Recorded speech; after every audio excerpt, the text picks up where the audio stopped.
My father gave my spoiled brother $120,000 for medical school, but refused to help my business.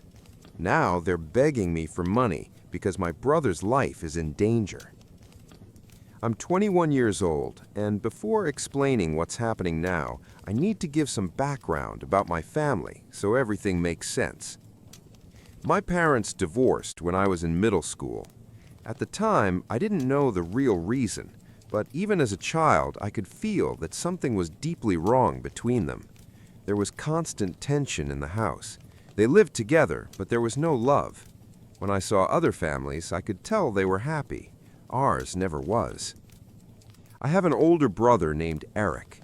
You'd think growing up in a broken family would bring siblings closer together, but for us, it did the opposite. For reasons I still don't fully understand, my brother always resented me. From a very young age, he took every opportunity to humiliate me. Over time, my parents started taking sides. My mother usually defended me, while my father always sided with Eric. My brother is 4 years older than me, and he made my childhood miserable. He was cruel, aggressive, and never missed a chance to gang up on me with his friends. I was smaller and weaker, so my only option was to run to my mother. That only made things worse. I was labeled a mommy boy, weak and pathetic in their eyes. My mother tried to discipline him, but it never helped. My father would step in and tell her that I needed to toughen up, that I had to learn to fight back if I wanted to become a man. But I didn't want to become a man by his definition. I just wanted a peaceful life. And it felt like my father and brother hated that idea. They constantly tried to make my life harder. My mother did her best to protect me, but she couldn't be everywhere at once. She was a homemaker, raising 2 children and managing the household. She simply didn't have the ability to stop the bullying every time it happened. So I grew up learning to endure it, to keep quiet, and to let things go instead of fighting back. When I was in 8th grade, my mother sat me down and told me she and my father were separating. By then, I was old enough to understand that there were serious reasons and that it was probably for the best. She didn't tell me exactly why at the time. I assumed my father was just an unbearable person to live with and that she had finally had enough. Years later, when I was already in high school, I learned the truth. My mother had found messages on my father's phone between him and his secretary. That betrayal was the final straw. She had endured a lot, but infidelity was something she couldn't forgive. That day, we had a long, honest conversation. She told me something that shattered me. My father never truly loved me. He never wanted a second child. When she became pregnant with me, he pushed back hard. At the time, he was just starting his business, and money was tight. Paying bills was already difficult, and one child felt like a heavy financial burden. A second child seemed impossible. My mother refused to give me up. She even threatened divorce. They had a nanny back then because my mother worked before I was born. She suggested continuing to work and borrowing money from her own father, my grandfather, until my father's business became stable, then paying it back. But my father absolutely refused to take money from my grandfather. Instead, he agreed to a second child only on one condition. My mother would quit her job and stay at home. He assumed she would refuse and choose abortion instead. She didn't, and from that moment on, their relationship began to fall apart. My mother admitted that both of them could have handled the situation better, but the way my father started resenting me, treating me badly simply for being born, filled her with guilt. She never tried to reconcile with him after that. She told me she blamed herself for my horrible childhood and apologized, saying she should have left him much earlier. She stayed because she believed divorce would harm us, especially my brother and me. Ironically, staying only made everything worse. Eventually, she had to leave anyway, but by then the damage was much deeper. Part of her still loved my father. Even after he began treating me badly, she hoped he would change. He never did. He disappointed her again and again, growing more distant until he finally cheated on her with his secretary. I love my mother, I truly do, but I believe she should have been honest with me much earlier.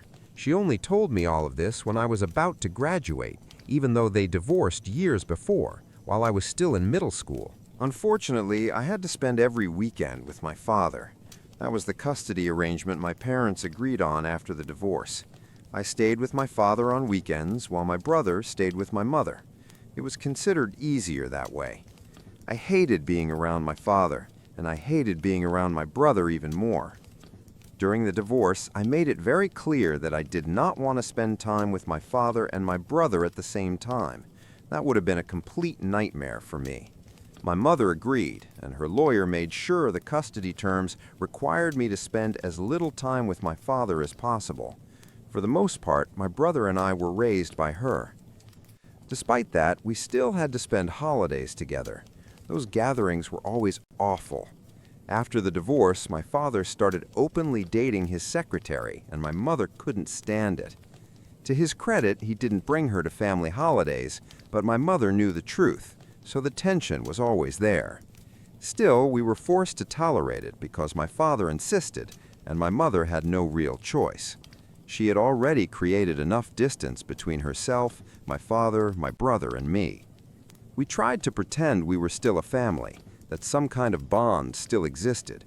On the surface, we acted civil, but deep down, none of us truly loved one another. My brother and I each chose one parent, and our parents did the same. It was wrong on every level. Looking back, it's fair to say my family was completely dysfunctional, and my childhood was deeply unsettling. Even after I learned the full truth in my senior year of high school, I kept in contact with my father. My mother told me that he was supposed to pay for my college education, which meant I needed to maintain a decent relationship with him. That was the main reason she hadn't told me everything earlier. She was afraid I'd cut him off and lose my chance to go to college. My mother only started working again after the divorce, so she didn't have the savings to pay for the college I dreamed of attending. My father was my only option. It was exhausting, but I tried to stay polite and neutral with him. In the end, it was all pointless. There was no college fund waiting for me, and my father continued to treat me poorly and humiliate me whenever he could. A few months before graduation, several friends and I made a decision that changed everything. Instead of going to college, we decided to start our own business. It was a massive risk. We were all 18, with almost no experience, but we were passionate about what we wanted to build, and we didn't believe college would bring us any closer to success. The idea was mine at first. What started as a joke slowly became something serious. We realized we genuinely wanted to do this. We decided to launch a clothing and accessories brand because we felt the local market was completely outdated. Most stores either sold cheap, mass-produced items from huge corporations or were tiny shops that had no understanding of how young people actually wanted to dress. My friends and I constantly struggled to find clothes that matched our style. Either we were stuck shopping at thrift stores or dressing like our fathers. At first, we laughed about it, but eventually we noticed that many people our age felt exactly the same way. That's how our brand was born. Looking back, I'm proud of how far we've come since then.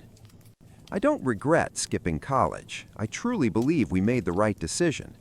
The three of us spent months planning everything, creating a detailed business strategy. Two of us focused on clothing design, which came naturally since we were good at drawing and deeply interested in fashion. The other two handled the business side. My role was finding investors, and that was by far the hardest part. We were just a group of 18-year-olds with no formal education, no business degree, no fashion background. All we had was enthusiasm. It sounds naive, but we were stubborn and fully committed. For weeks, I didn't tell anyone. Eventually, I couldn't hide it from my mother anymore and told her everything. At first, she was worried and urged me to at least get some kind of education first. I told her I was confident in my choice and that all I needed was her support. She accepted it, but warned me that convincing my father to help would be nearly impossible. He disliked men who showed interest in anything he considered feminine. If he found out I was getting into the fashion industry, she believed he might stop speaking to me altogether. Still, we needed money. Every investor we contacted turned us down. Most didn't even agree to meet with us. They said no immediately, and honestly, I understood why. The only people who might even consider helping were friends and family. I realized that quickly. About 2 months before graduation, I decided to talk to my father about funding the business. My friends had already spoken to their parents. After a lot of persuasion, all of them agreed to invest and help us. My father, however, was the most difficult case, and I knew it from the start. First, I had to tell him that I hadn't applied to college at all. Instead, my friends and I had decided to work on our own brand. That was what we wanted to do, and that was what I needed my college fund money for. When I told him I wasn't going to college, he didn't care. He said it didn't matter to him what I did with my life. But when I mentioned using the money from my college fund, he told me there was no money set aside for my education. He said he truly didn't care what I ended up doing. That was the moment I learned the truth. There had never been a college fund for me. Everything he had saved had already been spent on my brother, who went to medical school. My brother started medical school 4 years before I was supposed to graduate. I knew medical school was expensive, but I assumed my father's business was doing well enough to support both of us. What I didn't know was that my brother wasn't only taking money for tuition, he was also receiving huge sums to support a lavish lifestyle, even though he was supposed to be studying to become a doctor. My father happily gave him everything he asked for. He told me that when my brother left for medical school, he had written him a check and handed over all the money he had saved throughout his entire life. The amount was massive, nearly $120,000, and he gave it all away without hesitation. From that moment on, he lived only on his salary, and that didn't bother him at all. He admitted that he never expected me to go to college and believed he had been right, even though my reasons were completely different from what he imagined. Because of that, he never bothered saving anything for my education and didn't feel the need to tell me there was no fund. Then he said something that still echoes in my head. He told me he considered Eric the smart son and thought I was too stupid to even try applying to college. According to him, I had proven him right by skipping applications and starting a business instead, exactly what he had always expected from me. At first, I thought he was exaggerating or trying to provoke me, but after a few minutes, I realized he was completely serious. He had truly given everything to my brother and left nothing for me. I snapped. I wasn't only angry that he hadn't saved a single dollar for me, but that he openly called me stupid while calling Eric a genius.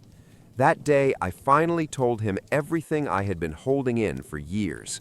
I had hoped for at least minimal help, especially since I fully intended to repay the money once the business became profitable. But he couldn't even offer that. He was selfish, and he simply hated me. I was devastated. Even though I had always known my father didn't love me and clearly favored Eric, I never expected a betrayal like that. We had a massive argument, and that was the last day I ever spoke to him. We said everything there was to say. There was nothing left. I decided I would never see him again, and he agreed. He finally accepted that I was different, not the son he wanted, and that I would never be Eric. Telling my friends that my father wouldn't help us financially was difficult, but they understood. My mother was the only one who truly supported me.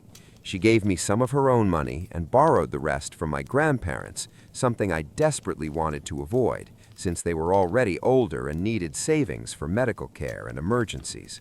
But they were happy to help. They invested in us and became our mentors. I'm grateful they took that risk and believed in me. I'm almost certain they're glad they did, because our brand is doing incredibly well and bringing in as much profit as possible. We became very popular among teenagers. It's hard to believe how much work it took and how far we've come, but it's true. Honestly, I think our brand is far more successful than my father's business ever was, and I know that realization couldn't have been easy for him. Then, 2 weeks ago, something unexpected happened. My father called me for the first time in nearly 3 years, and surprisingly, the call was about Eric. He said he had bad news. He started by congratulating me on the success of my business. For a brief moment, I thought he might finally admit he was wrong. Instead, he said they needed my help. He told me that Eric had recently finished his residency, but had gotten himself into serious trouble. While living on his own, he had developed a gambling addiction. My father had only recently found out that Eric was buried in debt, not small amounts, but significant sums of money. People were already looking for him. Eric had returned home just days after completing his residency and was now hiding at my father's place, but it wouldn't last forever. Sooner or later, they would find him. According to my father, the people Eric owed were dangerous, and he was genuinely afraid for his son's life. And that was when he remembered me. He said they needed money to pay off the debt and start over. My father lives paycheck to paycheck now, and he believes I should help because my business makes good money. He thinks the amount wouldn't be a serious problem for him the way it is for him. That was all he said. No apologies for the past. He acted as if we had always had a warm relationship. There wasn't even the slightest hint of regret. That was what angered me the most. He simply expected me to help just because he had finally decided to call. I snapped and told him he could knock on other doors and beg for help, but he was an idiot if he thought he would get anything from me. Then I hung up and blocked his number. After that, I received several calls from an unknown number. I assumed it was my brother and blocked that number as well. 2 weeks have passed, and the guilt still hasn't gone away. Ever since I blocked them, I've been struggling with this heavy feeling that maybe I could fix everything, since I do have the money, but I don't know if they deserve it. I honestly don't know what the right thing to do is. Part of me believes I'm right not to help my brother after my father refused to invest in my business 3 years ago and spent all his savings on him instead. Update 1. After reading everything and taking some time to think, I decided not to let emotions control my decisions. I hadn't talked to my mother at first because I didn't want to burden her. She stopped communicating with my father and Eric around the same time I did, but I know she still worries about my brother. She can't help it, she's his mother. Eventually, I had to talk to her and told her everything. To my surprise, she said I had no reason to help them. They never cared about me or supported me. Things would be different if my father or brother had at least apologized for how they treated me my entire life, but they never even did that bare minimum. She said Eric dug this hole himself, and now he has to lie in it. If he were younger, she would worry more, but he's an adult who fully understood what he was doing. He made his choices. My father spoiled him his entire life and encouraged his worst traits, and this is the result. Now they both have to deal with the mess they created. Her words made sense. These are my money, earned through hard work, and I don't want to just hand them over to a gambling addict, especially since I don't even know if their story was true or if it was just another attempt to manipulate me into giving them money. Honestly, I wouldn't be surprised. I've become far more successful than they ever expected, and I know that's hard for them to accept. Update 2. Yesterday, I decided to dig deeper and find out what was really going on. I wanted to make a decision based on facts, not guilt. I'm an anxious person, and I needed to know that nothing truly dangerous was happening. If something terrible had happened to them and I hadn't helped, I wouldn't have forgiven myself. So I went to my father's house. To my surprise, I learned that the house had been sold about 3 weeks earlier, and a new family was already living there. I spoke to the neighbors and found out the house had been on the market for almost a month. The realtor had closed a very profitable deal. The house was in a great location, so my father received a significant amount of money. This happened weeks before he called me. That meant he already had money when he asked me for help. Nothing made sense until this morning when my father's lawyer called me. He informed me that I was being removed from my father's will because, according to my father, I had failed a test he had set up for me. Yes, you read that correctly. There were no real problems, no immediate danger. My father had simply decided to test whether I would support them. Depending on my response, he planned to include me in the will or not. He sold the house because he intended to move closer to Eric, who had recently completed his residency and wanted to settle everything beforehand. I couldn't believe any sane person would think something like this was acceptable. Honestly, I'm glad I failed his ridiculous test. I don't need his money. He could disappear tomorrow and I wouldn't care. I spent weeks worrying and stressing over this, and it led to nowhere. Enough is enough. It's shocking how cold and self-centered both of them are. Some people simply never change and truly believe the world revolves around them. My business is doing great, and if things continue like this, I'll never need to rely on anyone's inheritance. The mystery is solved, and I have nothing left to worry about. The only sad part is this. If something truly serious ever happens to them in the future, I probably won't even believe it. That's on them. Update 3. This update comes almost a year later, and I'm happy to say that I'm engaged. I met my future wife last year. I know for many people, getting engaged after 1 year sounds too fast, but when you know, you know. We've actually known each other since childhood. She moved away for a while, then came back, and when we reconnected last year, we started dating almost immediately. We both felt we had already lost too much time and didn't want to waste any more. This update isn't about my fiancée, though I could talk about her for hours. It's about my father and brother's reaction to the engagement. For some reason, they decided to write me a letter. In it, they said that while they were happy for me and my future wife, they would not attend the wedding. According to them, it would be inappropriate to attend events hosted by someone who doesn't love or respect them. They wished me all the best and made it clear they would not be present at any wedding-related events. My mother, my fiancé, my friends, and everyone else I showed the letter to laughed out loud. It was bold of them to assume they would even be invited in the first place. At least it was comforting to see that they haven't changed at all and still believe the world revolves around them. And that's the end of the story. My ex-wife is trying to win me back by using our daughters. Doesn't sound too serious at first, right? Yeah, it's what I thought too. But as much as I'd love to tell my ex to go to hell and never see her again, we share 2 daughters and joint custody. So completely cutting her out of my life just isn't possible, not unless I walk away from my kids too, which I'd never do. We got married young, 20 years old, dating for 3 years before that. Our daughters were born during the first year of marriage. After the second birth, my ex had complications that made it difficult for her to get pregnant again. I didn't care. I was just grateful she made it through safely, and that we already had 2 beautiful little girls to love. The marriage lasted 9 years. It ended when I filed for divorce after discovering she cheated. I have 0 tolerance for betrayal. I refuse to make myself miserable for something I didn't cause. Maybe it sounds strange, but my love for her died the exact moment I learned about her affair in detail. So no, this isn't some story about a man who can't let go. I moved on 7 years ago. Hell, I don't even hate her. I just don't care. Whatever happens in her life means nothing to me, unless it directly affects our kids. The problem is, I seem to be the only one who's actually moved on. My ex, her family, and even our daughters keep trying to push us back together, even though I've made it crystal clear that I have absolutely no desire to ever be with her again.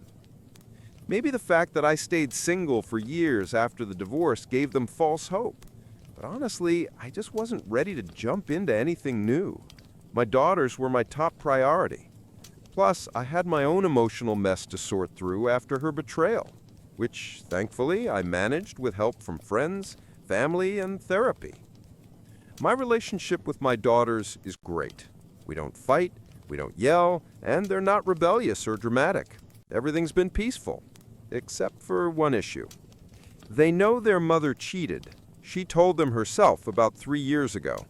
Since then, I think she's been feeding them her version of events. I've asked her countless times to stop. It doesn't help anyone, least of all the girls. But instead of stopping, she just got sneakier about it.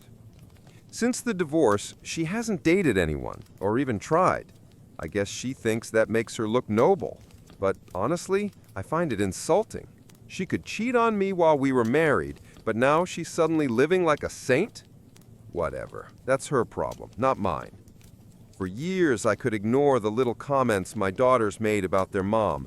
How good she looks now, how happy she seems, the photos she just happened to show them where she's clearly dressed up to impress. But lately, things have gotten worse. Why? Because I started seeing someone. Clemence isn't the first woman I've dated since the divorce, but this is by far the most serious relationship I've had since it ended. She's 8 years older than me. We actually knew each other for about 4 years before anything romantic happened. We shared a hobby, became close friends, and eventually realized there was more between us. And yes, I genuinely love her. It even surprised me when I realized it. I honestly thought my ex's betrayal had broken something inside me, that I'd never be able to love again the way I once did. At first, my daughters didn't know much about Clemence. Just like my previous relationships, I kept things private. But eventually, they started coming home earlier than expected and began seeing her around. Nothing inappropriate ever happened, but soon came the sighs, the cold looks, and the questions. What is she doing here? Don't you think it's unfair to Mom?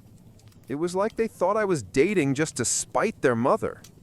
I sat them down for a serious talk, explained everything over and over, but it just didn't sink in. They're still clinging to some childish fantasy where their parents get back together. Clemence, thankfully, is incredibly understanding. She doesn't take it personally and keeps saying, give them time. But honestly, I'm not convinced time will fix this. It hasn't yet, so why would it now? I've run out of ideas. That's why I'm asking for advice.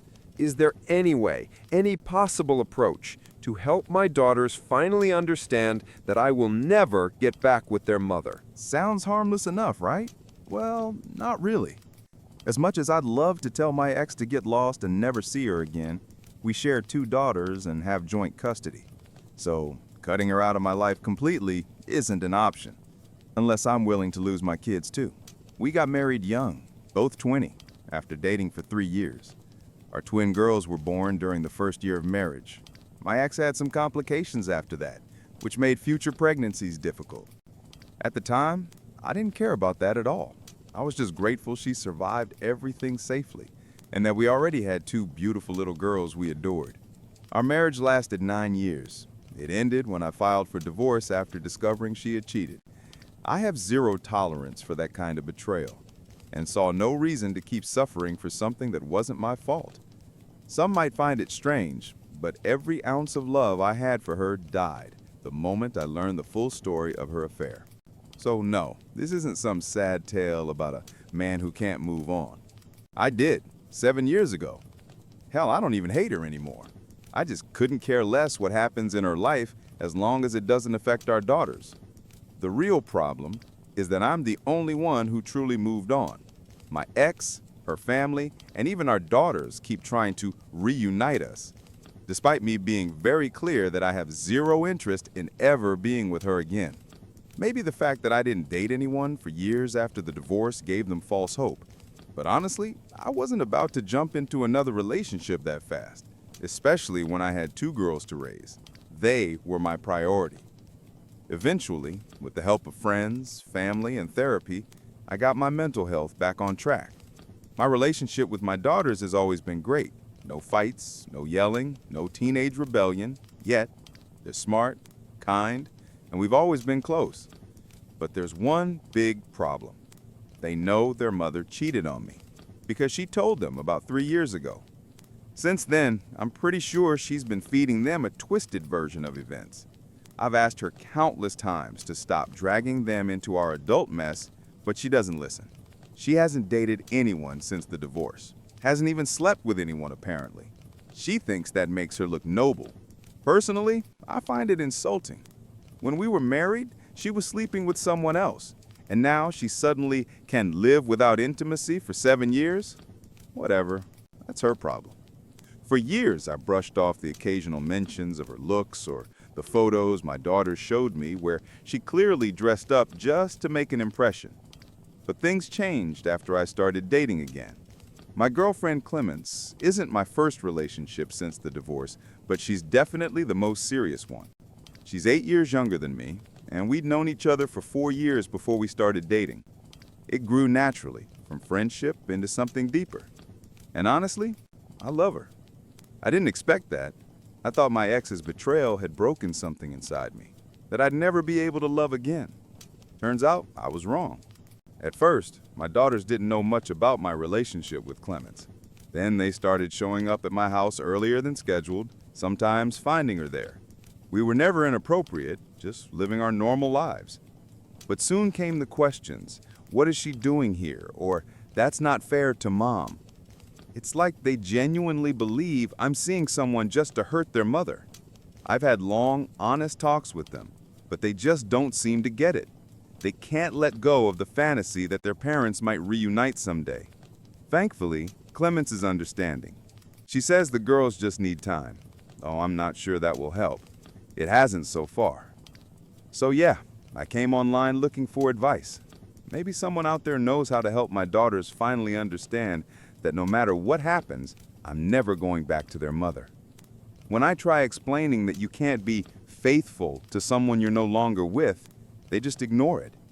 I've begged my ex countless times to stop manipulating the girls and keep them out of our adult issues, but she doesn't care. At one point, I even considered going to court to get full custody, but was advised it probably backfired. The truth is, my daughters know why we divorced. They know their mother cheated. I usually don't recommend telling kids something like that, but mine are old enough now. The problem is that their understanding of the story is based entirely on her version, filled with excuses and self-pity.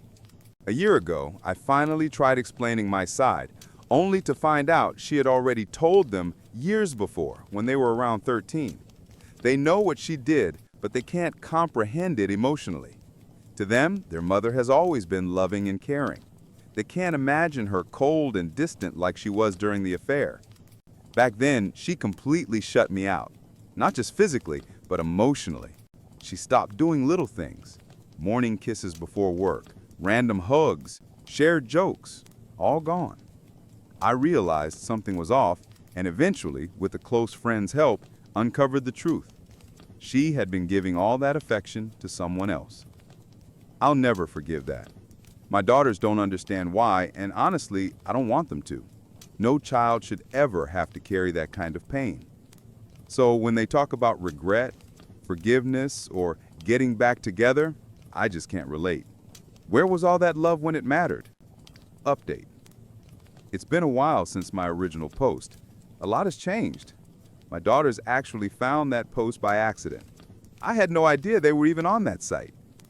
One day, I came home from work and found them both in tears. They ran to me, hugged me, and begged me to forgive them. Apparently, they'd read one of my comments and learned the full extent of their mother's affair and how deeply it hurt me back then. We went through a lot of therapy together. Honestly, I never blamed them. They were just kids, manipulated by their mother, who used their love as a weapon. After a few months of family therapy, the psychologist told us we no longer needed weekly sessions, just occasional check-ins. My daughters and I became closer than ever. Their relationship with their mom, though, took a hit, understandably.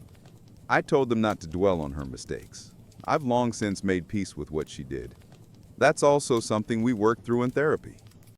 I eventually had a serious talk with my ex, made it absolutely clear that the getting back together nonsense needed to stop. Whether she listened or not, I don't know, but at least she stopped bothering the girls with it. Or maybe they've learned to tune her out. Either way, as long as my daughters are okay, I don't care what she's doing. As things settled, Clemens and my daughter started bonding, really bonding. They started talking to her more, even asking her for advice on girl stuff. The first time I saw that, I nearly cried. Not long after, Clemens and the girls surprised me. They organized a private dinner, just the three of us. Then Clemens proposed to me. Yeah, she beat me to it. I was stunned, but happier than I had been in years. Not just because of her proposal, but because my daughters helped her plan it.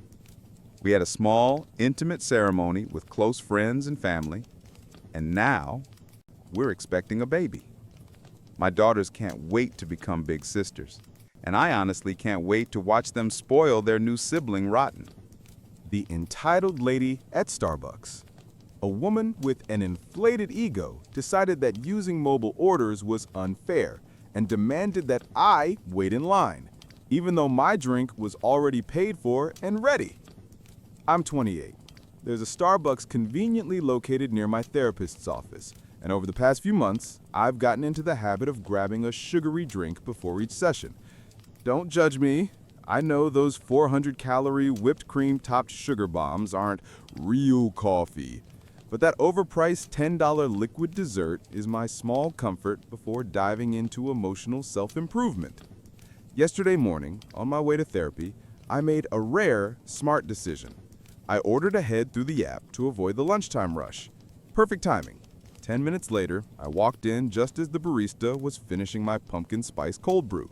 She called my name, and I happily stepped forward to grab it. But before I could pick it up, a manicured hand gently landed on my forearm.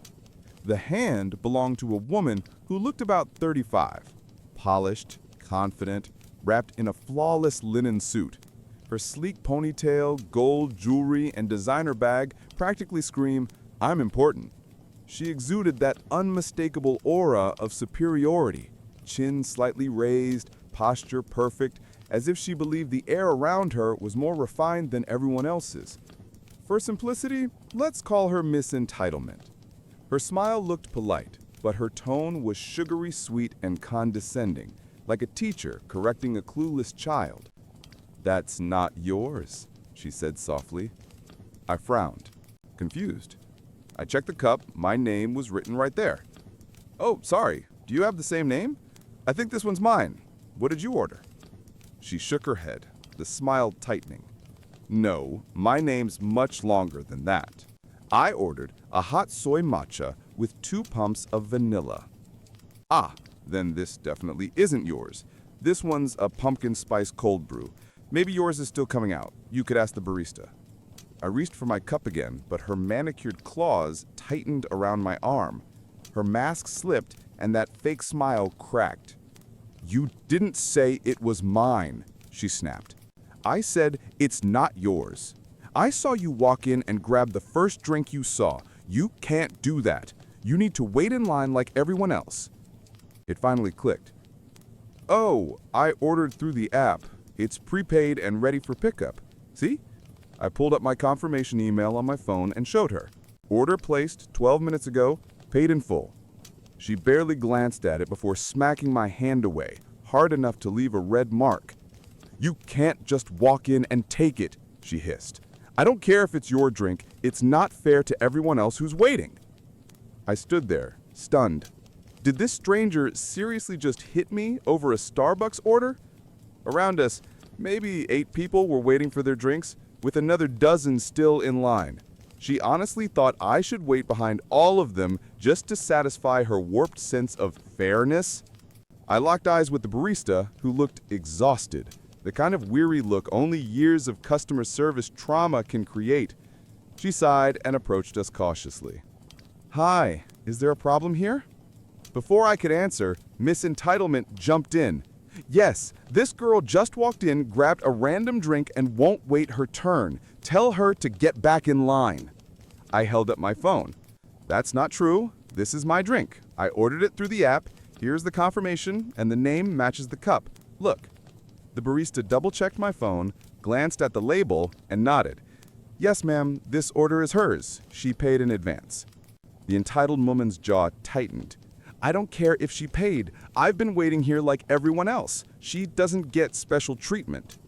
The barista's tone stayed calm, but firm. Her order came through the mobile system earlier, so it was prepared in order of receipt. You're welcome to use the app next time to skip the line. But you can't stop other customers from collecting their drinks or use physical force. Please step aside or I'll have to ask you to leave. Miss Entitlement's face flushed crimson. "No, I want my drink and she can wait like everyone else. Make my matcha first. I don't care if hers is done." I sighed. "I'm actually running late for an appointment, so can I just take my drink and go?" Also, she hit me. There's a red mark on my arm. Maybe call security? The barista nodded. Yeah, I think that's best. Up until that moment, Miss Entitlement hadn't raised her voice. She'd been calmly dripping venom with that infuriatingly patronizing tone, like she thought we'd all eventually come to our senses and realize she was right. But when the barista finally handed me my drink, her composure shattered. Her face twisted with pure rage as she turned on the poor employee. This is ridiculous. Your system is broken. Do you have any idea who I am? You'll regret this. Get your manager now. And that, my friends, is how I got smacked in the hand by a Starbucks Karen because she doesn't understand how mobile orders work. I didn't do anything wrong. I paid for my drink, and I'm not going anywhere. I'll sit here and enjoy it. I have every legal right to do so, and there's nothing you can do to stop me. While the demon continued her tantrum, I glanced at the unflappable barista. She blinked heavily, and for a moment I thought she might actually cry. But then I realized this battle-hardened warrior was simply restraining the urge to roll her eyes. She met my gaze and gave a subtle nod toward the door. After years of surviving the front lines of customer service hell, she could handle this herself. The crowd parted like the Red Sea, letting me pass toward the exit. Just as I reached the door, the elegant woman realized her prey was escaping and screeched, "Hey, where do you think you're going? She can't just leave. Someone stop her. I said she has to wait her turn like everyone else." I raised a single finger in her direction and slipped out the back door just as the bell above the entrance jingled. A security guard had arrived. Beelzebub's righteous tirade immediately shifted gears. Now she was shouting that she had every right to be there, that she hadn't done anything wrong, and that she refused to be kicked out. She demanded her money back, a free matcha, and a formal apology right now. Each sentence was punctuated by the sound of her slapping the counter. Her indignant screeching slowly faded behind the closing door as I walked away, holding my well-earned cold brew like a trophy. I like to imagine the guard didn't have to physically throw her out, though honestly, knowing her, she probably regained her composure, lifted her chin, and swept out like an insulted duchess, muttering something about her lawyer. As I sipped that heavenly pumpkin-spiced madness, I pictured a lonely venti soy matcha latte, extra hot, 2 pumps of vanilla, slowly cooling on the counter. And somewhere, a decaffeinated Beelzebub was probably raging in her fancy office. That thought made every sip taste even sweeter. Edit. Wow, I didn't expect so many people that actually read this all the way through. I figured I'd take a minute to answer a few common questions that keep popping up in the comments. Yes, I'm Australian, and yes, this really happened here. About the infamous pumpkin-flavored monstrosity, I fully admit I have the world's worst taste in coffee, but drinking something that tastes like a scented candle has always been a weird little dream of mine. And you know what? Shockingly good. Props to America for that one. To those asking why I didn't stand up for myself, I'm a lover, not a fighter, meaning I literally can't fight. If I tried to punch her, I'd probably hurt my own hand more than her face. Plus, I didn't want to get banned from the only Starbucks I ever go to, or, get charged with assault. Why didn't I call the police? I was already late for therapy, and I didn't want to spend hours giving a statement. She didn't really hit me, more like a slap on the wrist that left a red mark for a while. No bruise, nothing worth reporting. Should I have thrown my drink on her?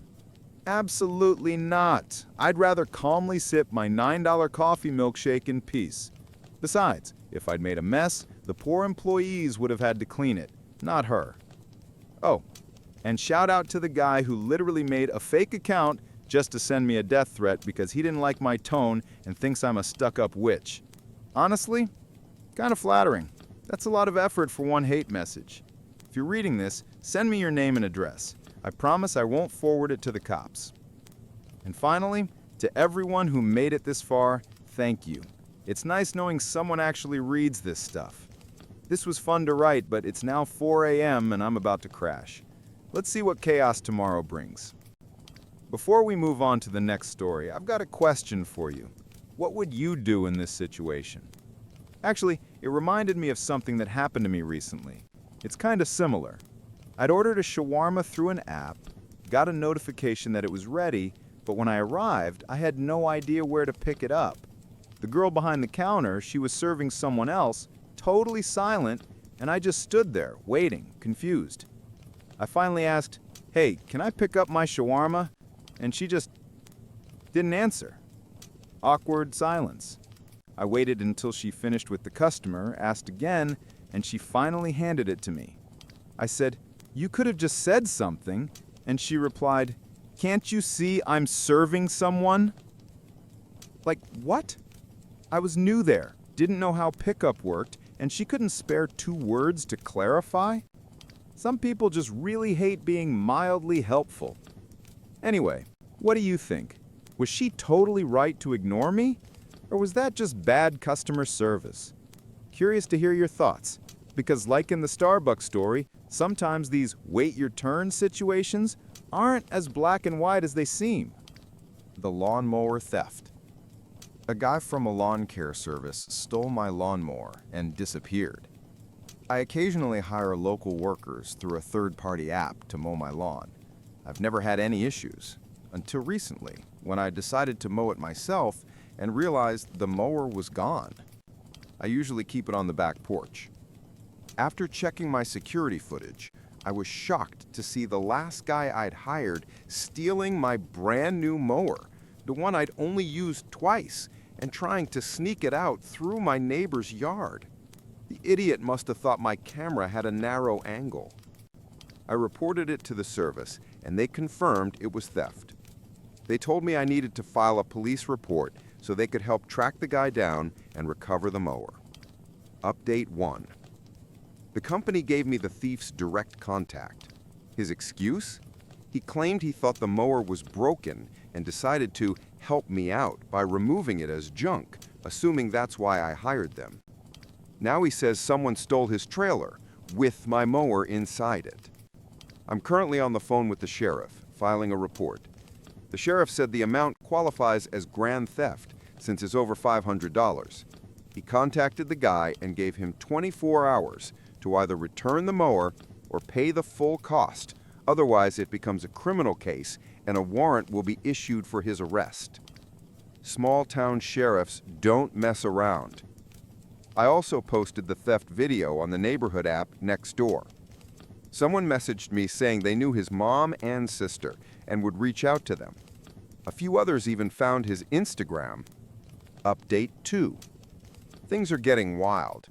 Someone shared the next door video on Facebook, and now people who know the guy personally are clowning on him. Apparently, he'd been pretending online to be a successful entrepreneur and self-made influencer, and now everyone's tagging him under the stolen mower post. I honestly didn't want to ruin his life. I just wanted my mower back. But then his mother contacted me, begging me to remove the video because it was hurting his business and reputation. I couldn't help but laugh. I told her exactly what my next steps were and explained that fixing her son's mess wasn't her responsibility. I sent her the invoice so she could forward it to him. He still had 23 hours left. After that, arrest warrant. Then he deleted all his social media accounts. Every tag turned gray. It's 9:47 p.m. now. I'll call him at 7 a.m. to see what he plans to do. Honestly, I doubt this ends well. Update 3. Woke up to 36 missed calls between 1 and 4 a.m. Thank God for Do Not Disturb mode and spam blocking. When I tried calling back, the call went straight to voicemail. Then I tried from my Google Voice number and it went through. So yeah, he blocked my main number. I also spoke to his mom again. She's changed her tune now. Said she's tried reaching him too, but he's ignoring her calls. She finally told me, do what you have to do. He's really about to run from the law over a damned lawnmower. Update 4. Finally reached him through his sister. He said he doesn't have the $579 to replace the mower and asked if I could convince the sheriff to give him 2 weeks to get the money together. Which is, by the way, an admission of guilt. I told him to borrow from someone or ask his family because I wasn't dropping the charges. He's got 9 hours left. Tick-tock. Update 5. The sheriff sent a deputy over to inspect the property, take my statement, and collect documents from the app that hired him. Guess what? The deputy ran a background check, and it turns out the guy already has a criminal record in another county for theft. They're done waiting. The warrant's being issued. I don't feel bad for him at all. He dug his own hole, now he can sit in it. Then out of nowhere, I get a message from him using a new number. I took screenshots and forwarded them to the sheriff. Here's what he wrote. Hey man, it's Dushan. You posted that video of me taking your mower. I didn't mean any harm. I thought it didn't work and tried to help myself. Lots of my clients asked me to take old gear off their hands. Yours didn't even start when I tried it. I'm not paying for something you just left in your yard. This is your fault, not mine. And about that sheriff thing, I've got a great lawyer. God's on my side. You act like it's the end of the world, but I'll rise again. Good luck, bro. Yeah, the dude has completely lost it. I stopped responding altogether and forwarded the messages to his mother and sister. He seriously needs help. Then he sent another text. You think this is a joke, man? I don't care about you or the cops. It's all a game to me. People like you always try to bring down guys like me when we're rising up. You'll never understand my hustle. I live this every day. I could buy 10 lawnmowers if I wanted. Yours was trash anyway. Can't even afford a John Deere like a real man. You're a clown. Always will be. That's probably the last update, unless the sheriff tells me he's been arrested. If that happens, I'll post his mugshot.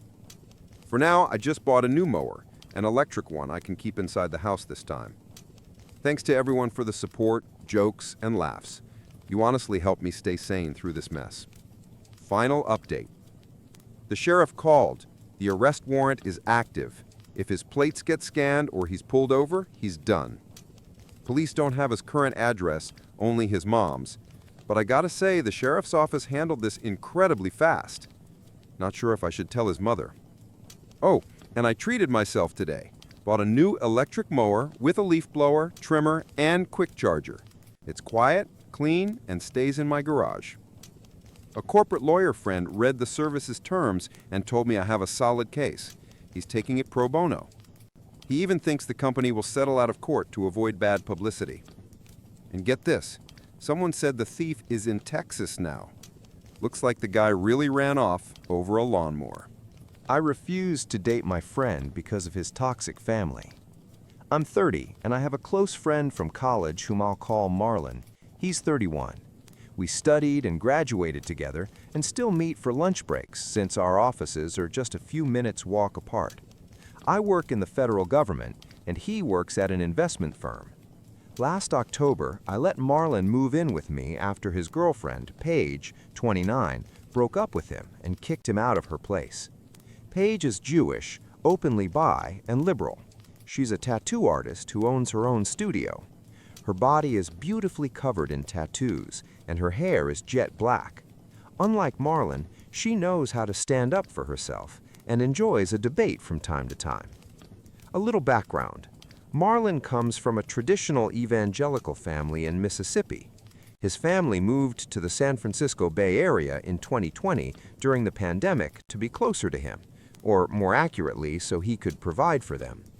Marlon's mother is on welfare, his father receives social assistance, and his brother Ryan, 35, is unemployed and lives off Marlon and their parents. They all live in a 2-bedroom apartment. Marlon, as I said, now lives in my house, but previously lived with Paige. Marlon's family is toxic. They treat him with no respect, constantly criticize him, yet coddle Ryan. They attack Marlon over any excuse, belittle and mock him, even though he's the only one in the family with a college degree and the only one paying for rent, groceries, internet, and everything else. During their relationship, Paige and Marlon had a rule not to interfere in each other's family's matters unless it directly affected them. Paige repeatedly expressed her concerns about Marlon's family and how they treated him, but didn't push further because of this agreement and because his family wasn't directly interfering with her life at the time. She also tried to avoid contact with Marlon's family because she was disgusted by their behavior. Once, when she interacted with his family, she clashed with Marlon's parents because his mother made snide comments about her tattoos and demanded she remove the pride flag, the Ukraine flag, and the BLM banner from her studio. They also disapproved that Paige owned her home, which she inherited from her grandfather, seeing it as shameful for a man if a woman owned a house and business. Marlon even told me his parents didn't like Paige due to her background and suggested they might accept her if she removed all her tattoos and adopted the traditional evangelical lifestyle they raised him and Ryan in, basically wanting her to convert to their faith and become a traditional housewife. Marlon did a poor job defending his girlfriend. He tried to make compromises, like asking her to cover her tattoos or remove the flags for peace. Paige refused and threatened to break up with him if he kept pressuring her. Marlon is genuinely kind, smart, and supportive. He helped me through a difficult time in my first year of college when his family wasn't around. He's independent and complete as a person. But since his family moved closer and re-entered his life, it's as if all his spirit was drained. Paige, I, and other friends tried to talk to him about it, encouraging him to cut ties, but he desperately seeks their approval and recognition, so he doesn't listen. Things escalated when Marlon's family demanded more money for his mother's credit card debts, her shopping, and because they spent much of the money he gave them on traveling to rallies last year's presidential elections. When Marlon couldn't give them more, they turned to Paige, trying to demand that she, as his girlfriend, contribute financially. At first, Paige ignored them, but it reached a breaking point when Marlon's mother and Ryan came to her studio demanding money. They believed that as his girlfriend, everything Paige owned belonged to Marlon, and everything Marlon owned belonged to them. His mother even hit Paige when Ryan tried to break into the cash register. A barber friend across the street saw the commotion and, along with 2 clients, helped restrain Ryan. The police were called, and both Marlon's mother and Ryan were arrested. Paige filed charges, citing an attempted robbery and assault.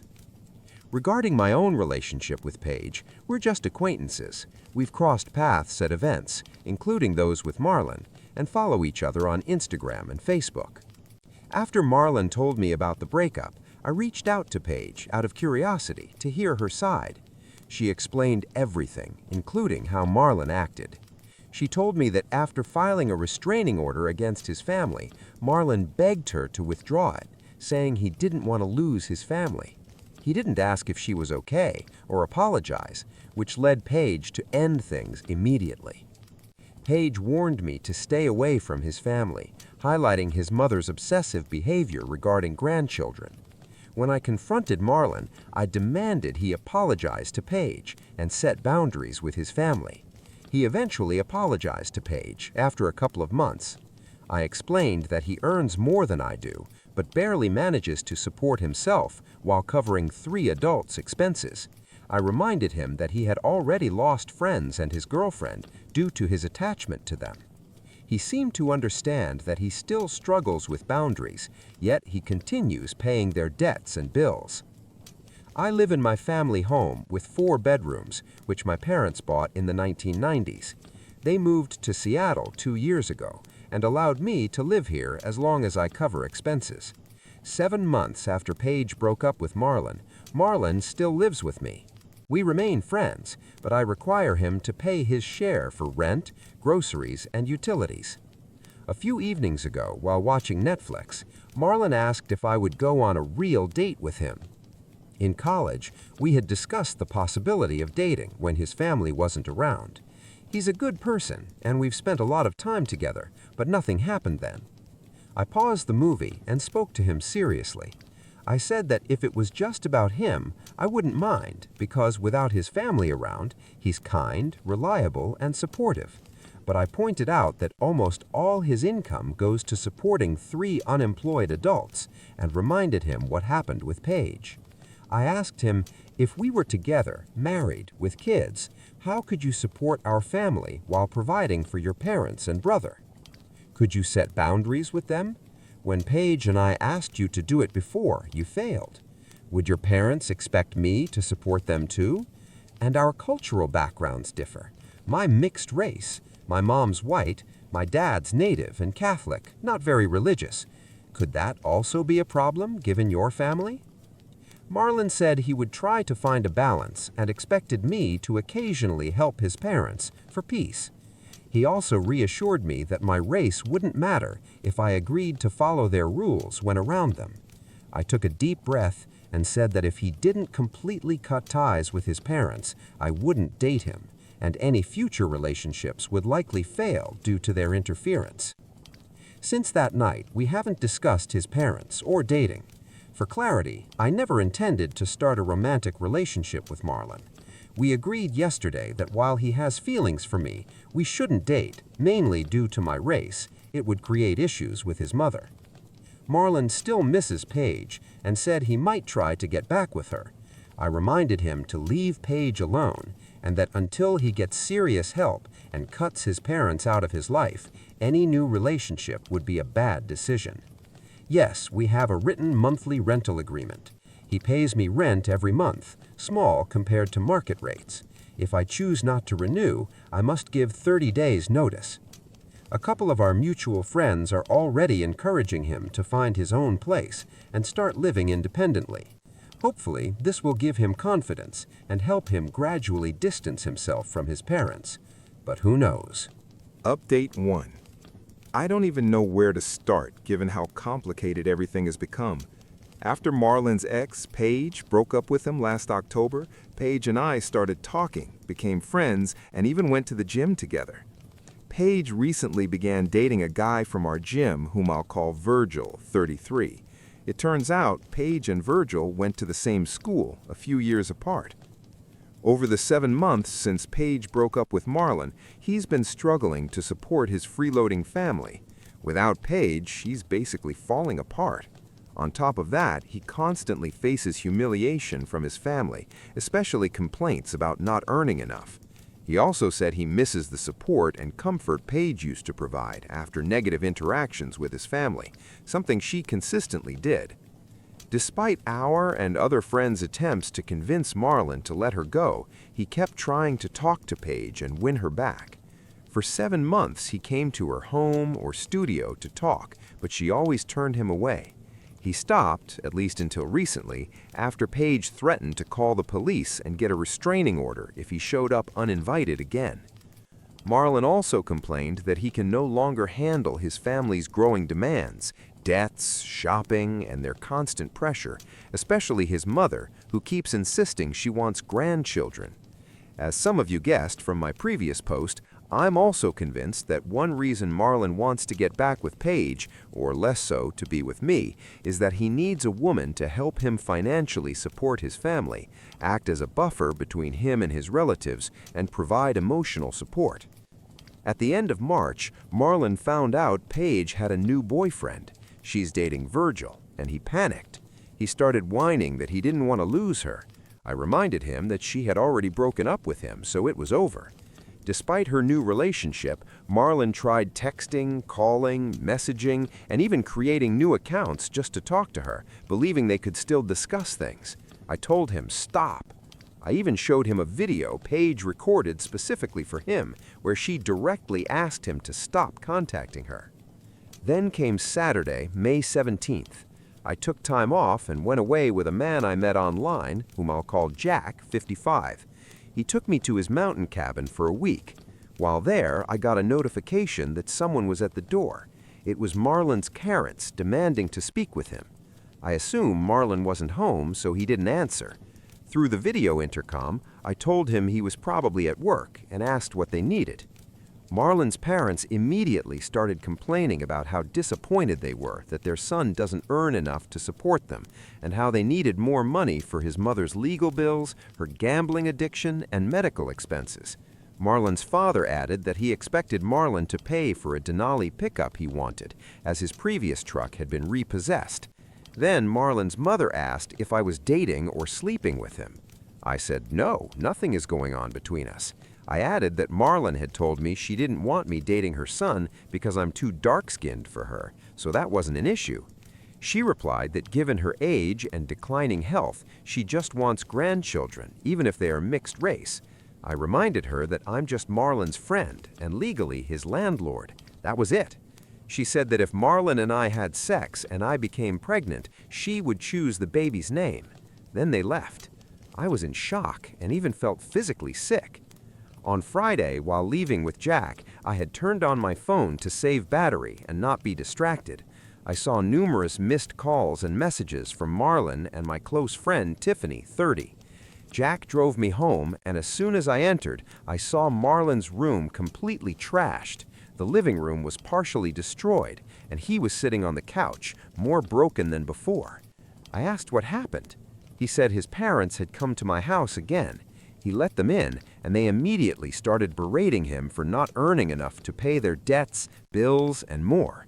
In the end, Marlon agreed to take out a loan to fund his family. Then he and his father went to a dealership where Marlon signed the papers for the pickup his father wanted. When he returned home, he was so upset that he trashed his room. I called Tiffany. She's not only my close friend, but also a friend of Paige and Marlon. She came over. We talked to Marlon, tried to calm him, but firmly reminded him again that he needs to cut off contact with his parents. Tiffany reminded him that before his parents' visit, Marlon was happy and confident, with a stable relationship with Paige and handling work well. Now his life is falling apart. I also told him about my conversation with his mother through the intercom and noted that his parents are now starting to indirectly affect my life. Marlon apologized and said he would try to handle it.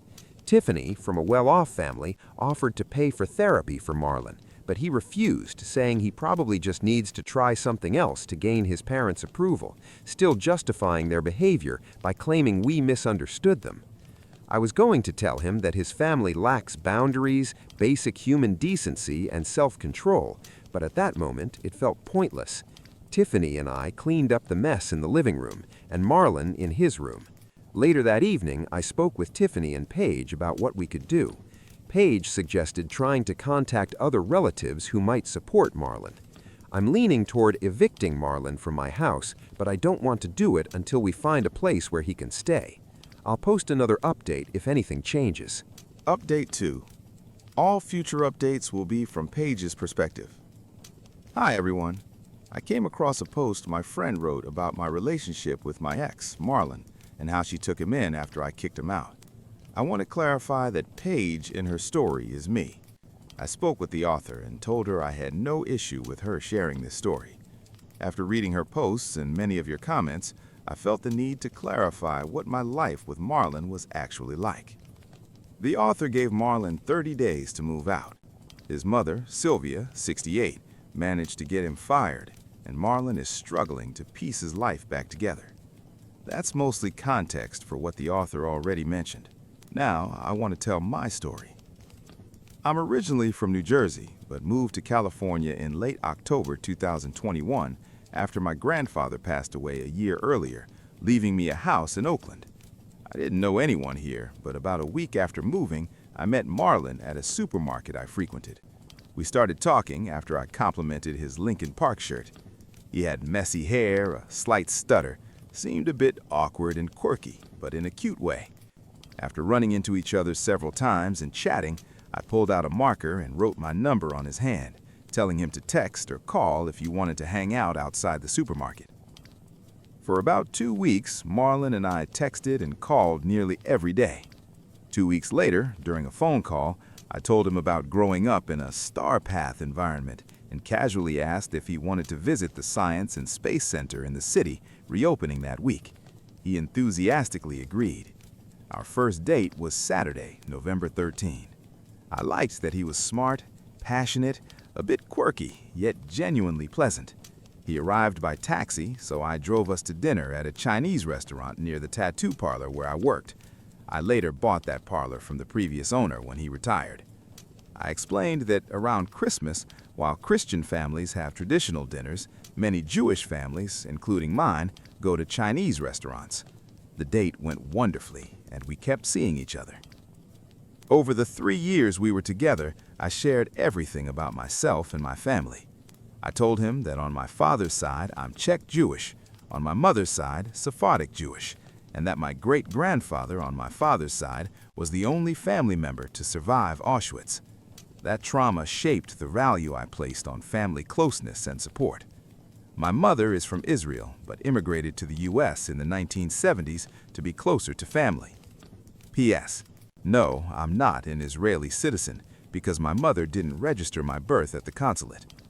I also told Marlon that years ago I was kidnapped, raped, and tortured, which caused PTSD and substance addiction that I fought for years. Few people know the full story, even in my family. I told Marlon everything, but made him promise to keep it a secret. Marlon, in contrast, was very guarded about his family, which I respected. Over time, he shared that he grew up in a very conservative and strict environment, that his family despises people with higher education, and that he is the primary provider. He tries to earn his parents' love, but I told him parental love can't be earned. It should be mutual and based on care. His immediate family was extremely toxic. His brother Ryan mocked him his whole life, encouraged by his parents. They ridiculed him for going to college, yet now his parents treat him like an ATM, expecting him to financially support Ryan indefinitely. Marlon does have an aunt and uncle, who I'll call Grace, Sylvia's older sister, and her husband, who were genuinely kind and loving toward him. Grace often defended him when Sylvia yelled at him at family gatherings. When Grace intervened, Sylvia usually backed off, though she'd later take it out on Marlon. During our 3 years together, we visited my family on the East Coast 3 times for holidays: Passover 2022 and 2024, and Hanukkah 2023. For Marlon, interacting with my family was a cultural shock. My sister Noah, 26, and I could disagree or even argue with our parents, and it was fine. We could openly discuss anything. Our parents respected personal space and privacy and made Marlon feel welcome. For Hanukkah, my mom even gave him a gift. All this, open discussion, healthy disagreements, respect for privacy, was foreign to him. His father encouraged debates to develop critical thinking. My parents supported my sister and I equally, without favoritism or guilt-tripping. Marlon said our family dynamic seemed like a TV show or movie because his own experience taught him to see such dynamics as abnormal. Many commenters asked why I stayed with Marlon so long. Here's why. For the first 2 years, when his parents weren't meddling in our lives, things were genuinely good. I enjoyed my time with him. He was kind, attentive, passionate, a little quirky, and genuinely sweet. Alone, our relationship was wonderful. I first met Marlon's family on New Year's Eve 2022. He said his parents wanted a normal home celebration and asked if I would host. I agreed. To act as a buffer, I invited my friends, Tiffany, 30, Luna, 29, and my cousin Jacob, 33, with his wife and kids. From the start, Marlon's family was unpleasant.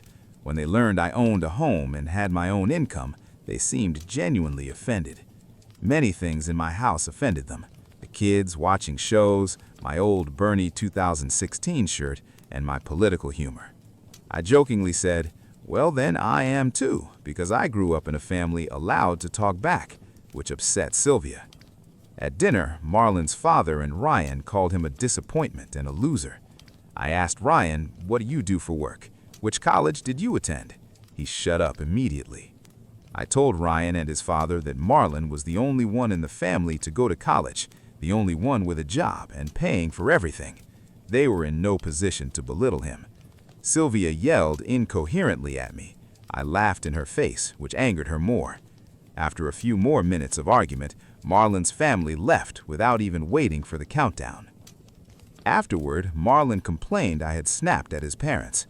Later, as we sat with friends and celebrated the new year, Marlon stepped out to take a call from his mother. She yelled at him for letting me defend him. I reminded him I was his girlfriend, and yes, I would defend him as I expected he would defend me.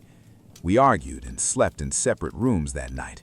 He later apologized, acknowledging he appreciated my support, as only Aunt Grace had done so before, but said his mom wanted me to apologize to them. I refused. Honestly, I should have seen this New Year's dinner as a huge red flag. Most of Marlon's income went to supporting his parents and older brother, 3 ungrateful, demanding adults living off him. They mocked him, belittled him, and demanded more. I tried not to intervene unless it affected me or our relationship, though I advised him to gradually reduce financial support. I also asked questions like, have your parents ever thanked you? Does dealing with them make you happy? Can you support us and them if we ever marry and have kids? Marlon couldn't answer and waved it off, saying, but they're family. Eventually, he asked me to stop bringing it up, and I did. Things started spiraling around July 2023, when his family became much more intrusive. Sylvia began micromanaging him, demanding raises or job changes. Marlon was startled by every phone call, constantly summoned to their apartment to be yelled at, and sometimes they even came to my house to humiliate him in my living room. After New Year's, I never opened the door for them again. Marlon did. Honestly, I should have immediately banned them from my home.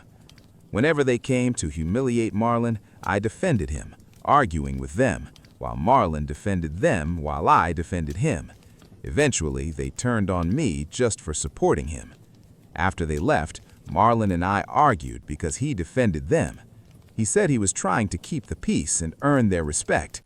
Then he said his parents disliked that I was Jewish, had tattoos, and displayed flags in my salon. He tried to convince me to compromise, remove flags, cover tattoos, even consider changing faith for his mother.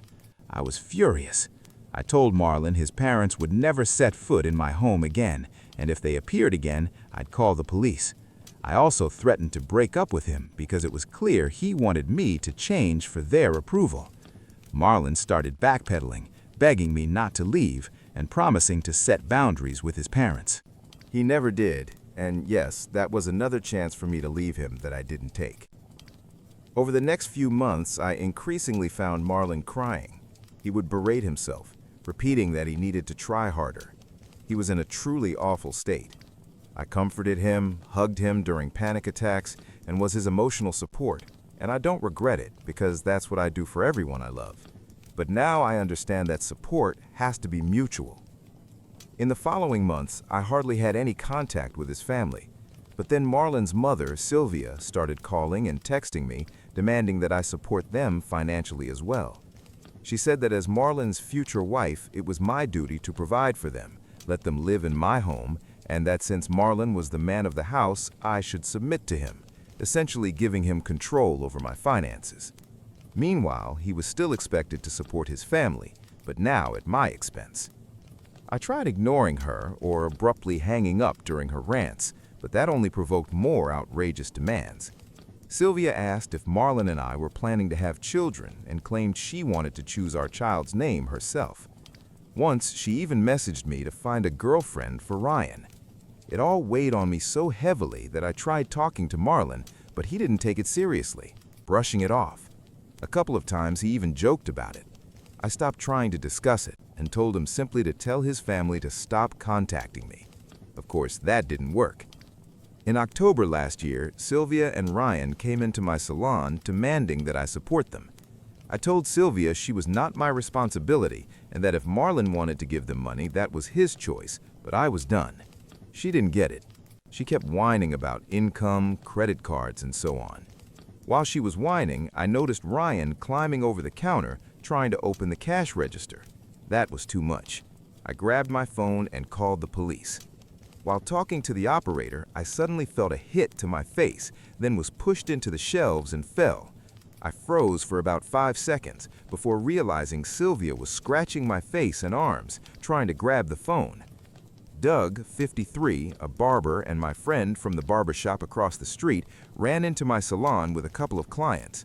One client pulled Sylvia off me, and Doug pinned Ryan to the floor. Another passerby and one of my clients helped restrain Sylvia and Ryan. The police arrived. I showed them the security footage. Ryan and Sylvia were arrested, and I was taken to the hospital after the attack. I filed a report. That's why Ryan is now in jail and Sylvia got a fine. Ryan was also charged with assault because he had used a wallet chain and a chair to hit Doug and one of the bystanders helping. When Marlon came home later that evening, he barged in screaming at me for calling the police, complaining that now he had to pay their legal fees and demanding I retract my statement and tell the police I made it all up, despite video evidence and witnesses of Ryan attacking 2 others. I had a split lip, scratches on my neck, a concussion, and bruises on my face. I want to clarify one detail from the author's first post. Marlon began pressuring me to drop the restraining order only after I had broken up with him. I looked at him for a few seconds and said, "You didn't even ask if I was okay." Marlon immediately blurted out, "Why should I care if you're fine?" trying to backtrack. I told him to just shut up. There was another pause, and I said, "Your mother called me a junkie in the salon. How does she know?" He was silent. I jumped up and screamed, "How does she know this?" That's when Marlon admitted he had told his mother about what happened to me because she wanted to smear me. I told Marlon I was done. I couldn't deal with his family anymore. I didn't feel safe around them. He had broken my trust. It was killing me to watch him humiliate himself to please a family that would never love him. Most importantly, I couldn't be with someone who couldn't support me and whom I couldn't trust. I couldn't be with someone with whom I couldn't see a healthy future. I cried as I said I was breaking up because I couldn't take it anymore. Marlon tried backpedaling again, begging me not to leave, saying things like, "We can talk, we can fix everything if we just discuss it." But when he said, "I want to make both your family and you happy, so if we..." I yelled. I hadn't been happy with him for the past 15 months. Marlon asked, "Can't you just pretend to be happy?" I replied, "That's what you do with your parents. You pretend to be happy." He had nothing to say to that. I took a breath and calmly told him to pack his things. He had 4 days to leave my house, and I didn't want to see him or his belongings when I returned. I went to the bedroom, packed my things and laptop into a backpack, and went to Tiffany asking if I could stay a few days while Marlon moved out. They agreed. That night, Marlon flooded me with calls and messages, begging to talk. I responded only twice, once via SMS, once on Facebook, warning that if he was still at my house by Wednesday, I would call the police and get a restraining order against him. On Monday, the author called me, saying she reluctantly agreed to take Marlon in. On Wednesday, I asked Tiffany's husband, Christian, 35, to drive me home because I didn't want to go alone in case Marlon or his family was there. When we arrived, Marlon's car and belongings were gone. Christian helped me change the locks. A few days later, after Marlon moved in with the author, she contacted me to meet. We had drinks, and I told her most of what had happened. I also advised her to set clear boundaries with Marlon and keep his family away for her safety. Yes, if you're wondering, I'm okay now. For nearly 8 months after the breakup, Marlon continued calling, messaging from different accounts, and even came to my home and salon about 4 times to talk. I usually told him to leave or ignored him. After his rehearsed speeches, which I had stopped listening to, he would leave. The author and Tiffany also promised to keep Marlon, especially his family, away from me, given the restraining order against his relatives. As a side note, I'm now dating Virgil. We went to the same school, though he was several years older. We reconnected in June last year when I learned he had moved to California and was going to the same gym as me. He said he relocated for work, and we started hanging out occasionally, initially just as friends, coffee, walks. I showed him around the city since I was still with Marlon at the time. We officially started dating in March this year. I hadn't told the author, but the last incident with Marlon happened a couple of weeks after I started dating Virgil. Virgil was driving me home when I saw Marlon sitting on my porch. I got out and asked what he was doing. He said the key I had given him years ago no longer worked. Marlon tried to talk to me, rambling nonsense, asking for a second chance, claiming he could forgive me for being with another man if I gave him one. Virgil told Marlon to leave, but he ignored him and kept yelling, including about his mother still following me on Instagram with a new account and disapproving that I'm dating a black man. Virgil is mixed race. His mother is white, father black. I interrupted Marlon and told him I didn't care about his mother's opinion. We no longer see each other, and he needs to leave. I stood between him and Virgil to prevent a fight. I told Virgil to ignore Marlon and that I'd explain everything at home. Once inside, Marlon suddenly shouted that I was still his girlfriend and that I was ruining our chance to be together. He then turned to Virgil and asked, "Do you know she's a junkie and a criminal?" I ran up, threw him against a column. Marlon tried to justify it, claiming he only said it to get my attention and that he just wanted to talk. I composed myself and told Marlon that if he came to my house or salon uninvited again, I would sue him, get a restraining order, and notify his employer officially that he was using sick leave to harass me. I reminded Marlon that if he lost his job, he wouldn't be able to support his parents. Then I calmly told him he still needed to cut contact with his family, reminded him that his mother and brother destroyed his relationship with me, and that he wouldn't have a normal life until he stopped letting them control him. I said I wanted him to be happy, just not with me. After Marlon left, I explained everything to Virgil.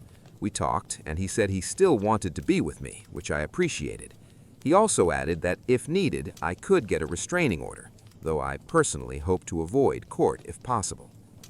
I stayed with Marlon for 13 to 15 months, even though I was no longer happy, only because of the hollow hope that things would get better someday and the memory of how good the first 2 years were. Before I met his family, before they interfered, my life was good. Now I understand that Marlon of 2025 is not the Marlon of 2024. If I had a magic wand, I would go back to the late 1990s and ensure Marlon was taken from his parents by child services, so at least he could grow up in a healthy environment, even if it was a foster family.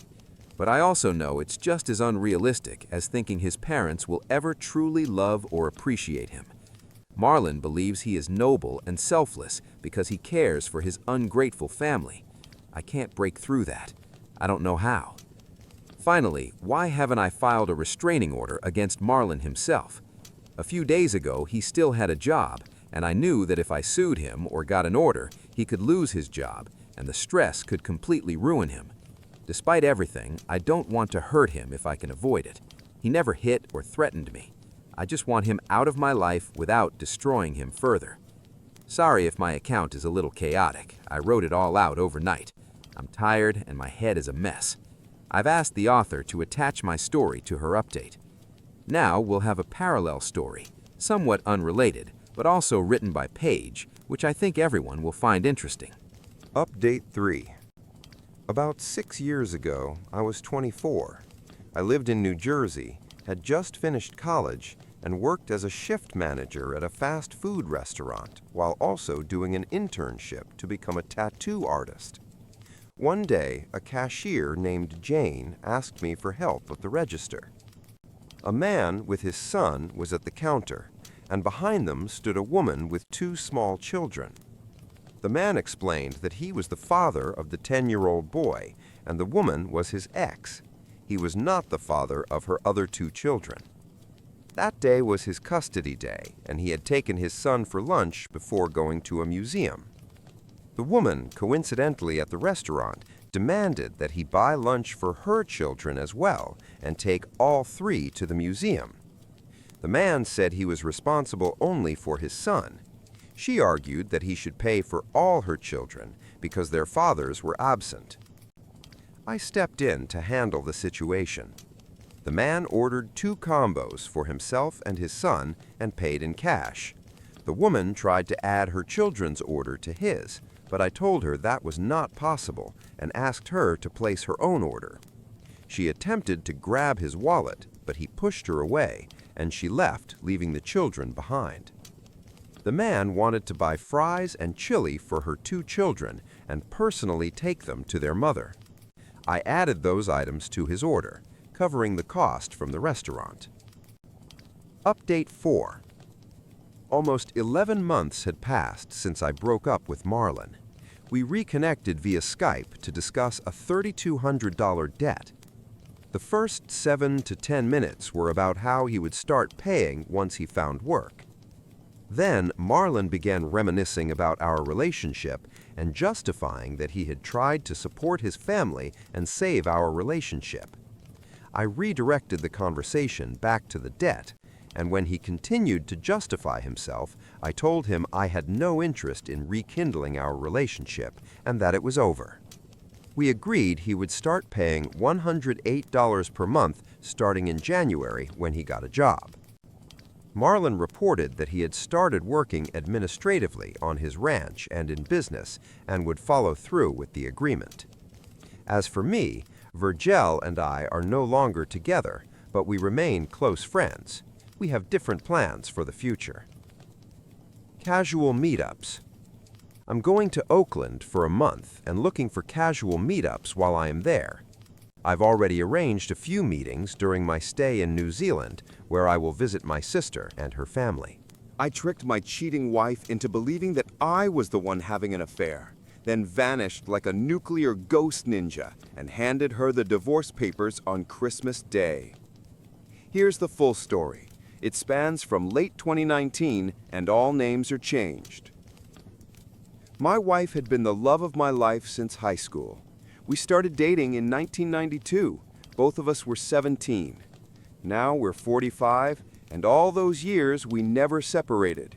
She was the only woman I'd ever been with. We got married at 22, right after college, and a year later, our first son was born. I gave her 23 years of my life, built our home, worked myself to exhaustion to give her the life she dreamed of. Of course, we had rough patches, but what couple doesn't? Even the hardest moments made us stronger. That's why discovering her affair felt like getting hit by a truck. In March 2020, I first sensed something was wrong. 2 months before that, we already weren't in a good place. I was recovering from ACL reconstruction. I tore the ligament in fall 2019 and still barely had 55% mobility. That slowed down everything at home. I was on injury leave from my job, couldn't handle many household responsibilities, and the things only I could do had to be pushed onto her. She wasn't happy about it. And our intimacy, which had already decreased before the injury, basically disappeared completely. Around that time, my wife, let's call her Sue, started spending more time with coworkers after work. From November 2019 to March 2020, it became a regular thing. I never questioned it.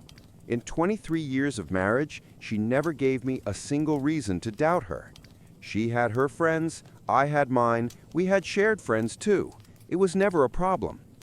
But sometime in January 2020, things changed. She became distant. Yes, we were struggling, but she had never avoided affectionate touches before. Her hugs, small kisses, even simple closeness, gone. Her phone, which she used constantly anyway, stopped being something she shared with me. Before, she'd show me Pinterest crafts or funny memes. Now she hid the screen, angled it away, held it tighter. Her tone toward me became sharper, like I irritated her just by existing.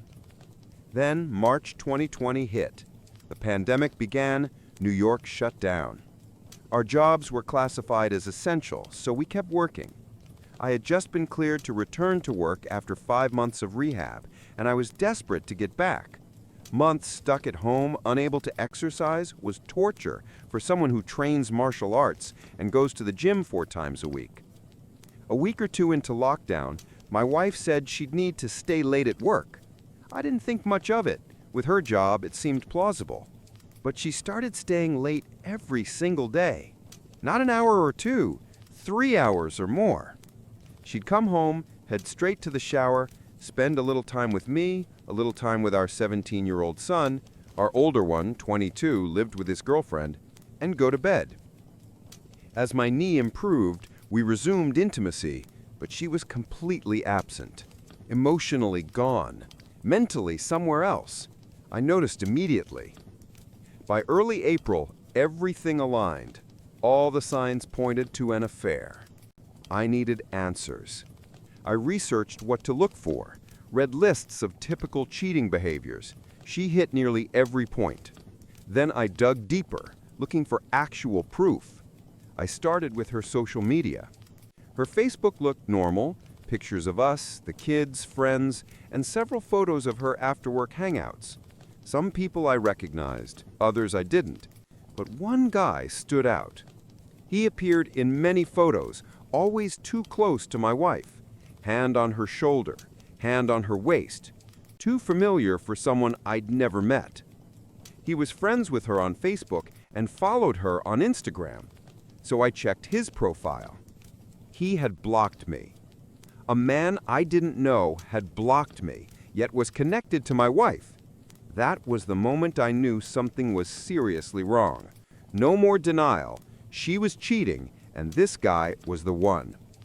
I needed to know how long it had been going on, so I kept digging all through April and May. We had a shared family mobile plan, so I could access call logs. Two numbers dominated her call history from October 2019 to April 2020, mine and an unknown number. A quick Google search confirmed it was him, the same guy from the photos. Let's call him Mark, though I had other names in mind. The picture grew clearer. Many messages were deleted, which meant she was hiding things. I knew she was cheating, but I still lacked hard evidence. So I kept going. At that point, I knew I needed real evidence. I told my best friend Ozzy about everything I had discovered. He asked if I had confronted her, but I said no, it didn't feel like enough. Then he told me about an app I could install to monitor her messages in real time. I set it up, synced it to our shared phone plan, and waited. Within a few days, I finally saw the proof. Messages between them about how much fun they had the night before and how excited they were to do it again over the weekend. It was like getting punched in the gut. Shocked doesn't even begin to describe it. For the next 2 days, I was completely destroyed. I avoided her on purpose, which she definitely noticed. She tried comforting me and asked what was wrong, but I brushed her off. I couldn't even look at her, the woman I had given 23 years of my life to, the woman I had given everything and more, and she cheated on me with someone only 5 years older than our eldest son. On the third day, I wasn't sad anymore. I was angry. I called Ozzy to tell him my suspicions were confirmed. He asked if I had talked to her yet. I told him no, because I wanted revenge. I didn't just want to divorce her. I wanted to destroy her. I wanted her life to fall apart. I wanted her to feel everything she had made me feel. That would take time, so I made a plan. While researching infidelity, I ran across a quote that stuck with me. The enemy of an affair is unpredictability, or something like that. That became the foundation of my plan. I was going to make her life hell, while secretly preparing my own escape. By early June, I still had the app installed. Almost every night, I collected as much information as I could, watching their conversations. They acted like they were in a full-blown relationship, sexting, romantic messages, sending each other nudes, the whole package. At some point, I stopped reading everything and just archived it all on my private server. Meanwhile, I started doing unusual things. I began leaving the house at weird times. I came home later than she did. When she saw me on my phone and asked what I was doing, I would say, just stuff, and put the phone away. I changed all my account passwords so she couldn't access anything. For context, throughout our entire marriage, we never hid anything from each other. But from the moment her affair began, she changed her Facebook and phone passwords, claiming she had security issues. Perfect excuse for hiding an affair. I told Ozzy about my plan and also confided in my older sister and two closest friends, Joey and Nina. These were people I trusted with my life. They swore to keep it secret. Ozzy and I have been friends since childhood, Joey and Nina since high school. Pay attention to Nina, she becomes important later. By July, my wife had become completely paranoid. She started texting and calling me much more often, constantly asking where I was and what I was doing.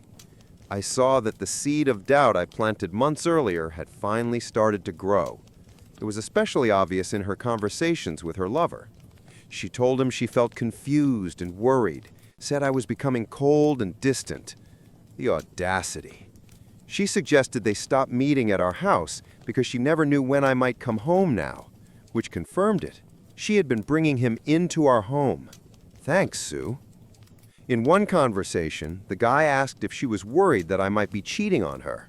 That made her angry, and I cannot explain to you how much joy and laughter that conversation brought me.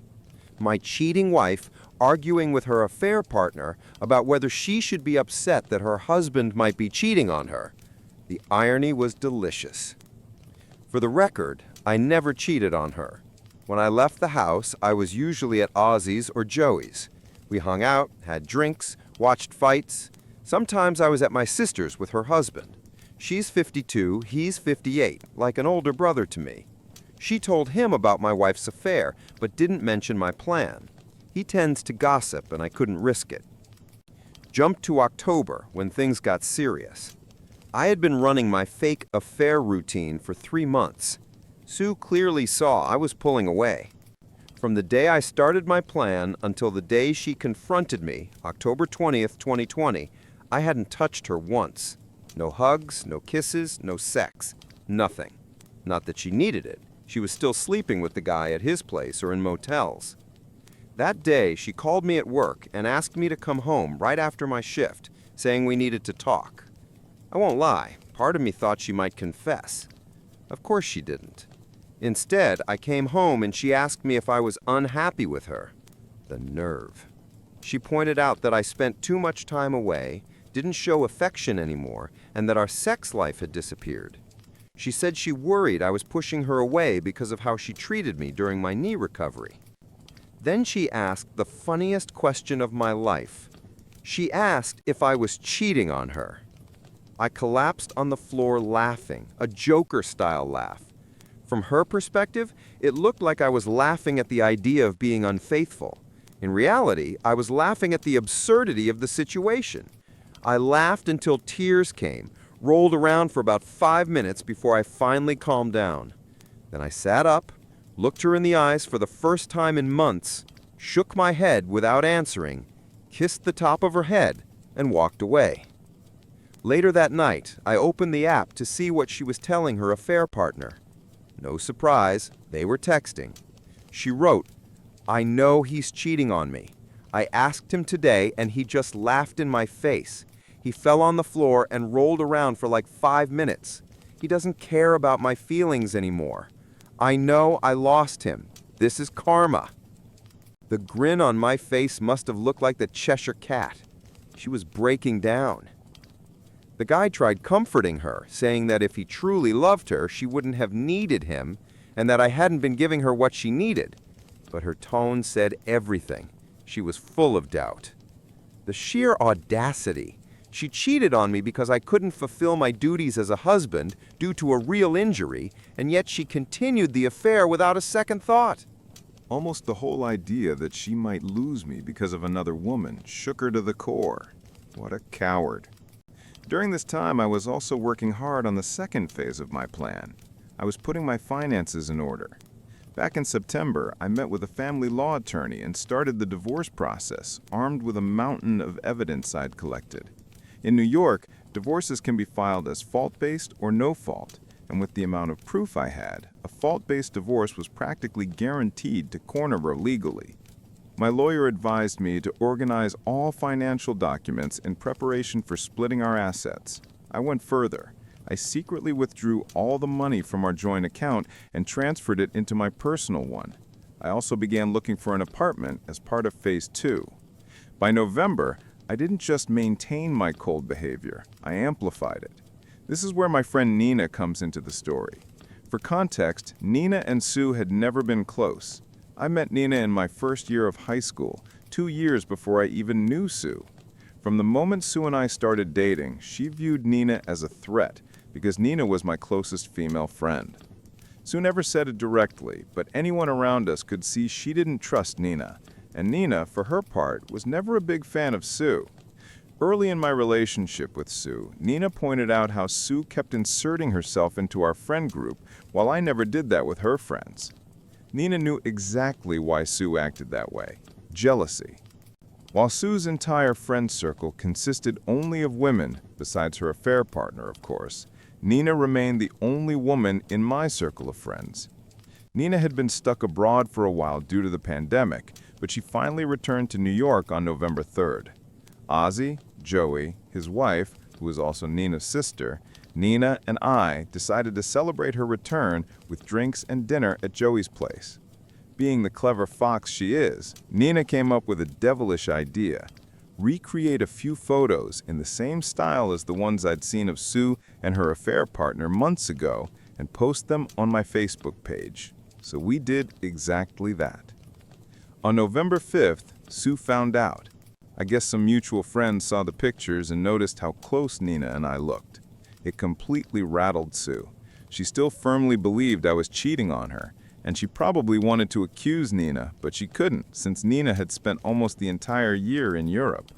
That didn't stop Sue from confronting me that night, upset that, in her words, I was being too affectionate in those photos. And that gave me the perfect opportunity to land the first blow. I told her, "How about those photos of you and that guy from last year? He looked pretty affectionate too, and I didn't lose my mind over it." She froze. That was the first time I'd ever mentioned the affair partner by name. I could practically hear the gears turning in her head as she scrambled for an excuse. Up until then, she didn't even know I had seen the photos. That's how rarely I use Facebook. She eventually muttered something like, "He's like that with everyone. He's just friendly. I know how it looks, but nothing happened between us. I'm sorry if the photos upset you. I'll delete them." "No," I said. "The photos aren't the problem. The problem is that you slept with him for an entire year while lying to me about working late and meeting friends.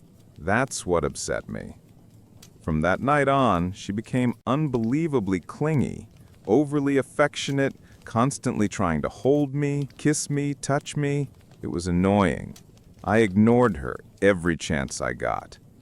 Meanwhile, I kept archiving her messages with the affair partner.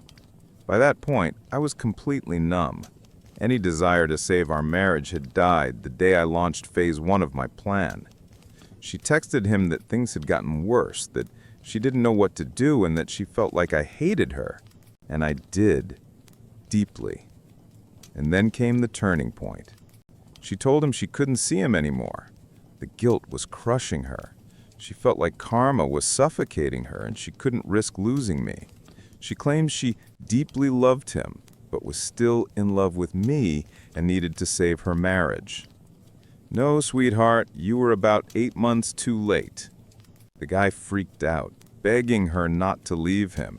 He insisted I didn't love her like he did, that she was making a mistake and that she couldn't just throw away what they had. Throughout November and December, Sue was stuck in limbo. She desperately tried to figure out what I was thinking, but she still couldn't determine whether I was cheating or not. Meanwhile, the affair partner kept bombarding her with messages every day. She just ignored them. I noticed her checking her phone constantly, then quickly hiding it. By then, phase 2 of my plan was complete. Divorce papers ready, a studio apartment in the Bronx leased for 2 years, and all our money sitting safely in my personal account. I was ready to strike. Then came Thanksgiving. My older son and his girlfriend hosted a small dinner for close family. It was me, Sue, our younger son, her parents, and the girlfriend's parents. The food was incredible.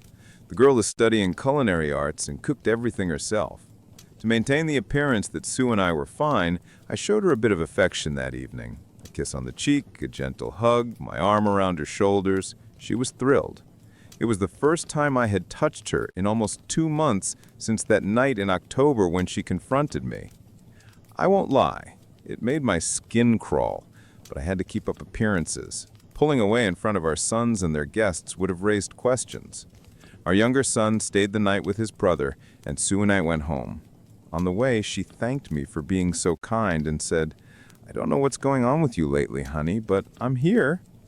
I just had to bite my tongue to keep from laughing. I simply said, "I know. I just need some time." That night, for the first time since spring, we slept together. I thought, screw it. Why not enjoy myself one last time before I erase her from my life? I won't go into detail, but it wasn't making love. When I finished, she lay there staring at the ceiling like she'd just been hit by a truck. No cuddling, no tenderness, nothing. After it was over, I simply got up, took a shower, and went to sleep in my office. What unsettled her most was the fact that I used a condom for the first time in 20 damn years. She was clearly confused, but she didn't ask questions. And of course, I wasn't about to sleep with her unprotected after knowing she'd been doing exactly that with her lover for months. The next morning, I woke up and immediately checked the tracking app. For the first time in weeks, she had replied to him. The guy completely poured his heart out, confessed his love, told her she was wasting her time trying to reignite a dead flame with me, claimed she had been trapped in a cage for 23 years and deserved a man who truly valued her. And remember, this guy is only 5 years older than our son. She was ready to destroy our marriage and the home we built for him. She responded almost exactly as she had before. Told him she loved him, enjoyed their time together, but couldn't lose me. Said I was still the love of her life, though he would always have a place in her heart. She suggested staying friends if he wanted, but their physical relationship had to end. He begged her to meet one more time, and of course, she agreed to one last goodbye. Who am I to judge? I'd done the same with her the night before. Naturally, I added all of this to the archive I'd been building. On December 4th, the third and final phase of my plan began. I already had the divorce documents in hand and my new apartment secured. The next step was to start quietly moving my belongings out. But first, I had to tell our sons. On Friday evening, I asked my oldest to come home. I took both boys into my office and told them, without going into graphic detail, that their mother had been cheating on me for over a year and that I would soon be filing for divorce. My younger son took it especially hard. He'd just gone through his own heartbreak 4 months earlier when his first girlfriend cheated on him. Watching his heart break again because his own mother could do something like this, it was brutal. My older son handled it more calmly. He offered to let his brother stay with him until things settled down, and I agreed. We packed my younger son's things, and before leaving, he asked if I would be okay.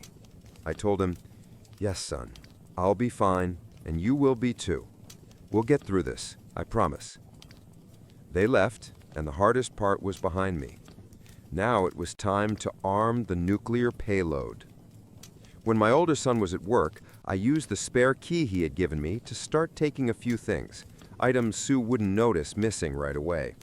I also bought a new phone, a new number, and sent the updated contacts to the people who needed them: Ozzy, Joey, Nina, my sons, my sister, and my mother. Meanwhile, Sue was left in the dark. She kept minimal contact with her lover, but the emotional bond was still there. All the while, I continued gathering data: every message, every call log, every picture, every recording. I printed everything. I must have spent over $1,500 on printer cartridges, folders, labels, boxes, the whole setup. I organized everything chronologically from the beginning of their affair to their most recent exchange. By December 16th, it filled 14 folders. I boxed them up, wrapped them like Christmas presents, and addressed them to my mother, her parents, her 2 sisters, her brother, her HR department. Oh right, he worked at the same company, which had strict rules about coworker relationships.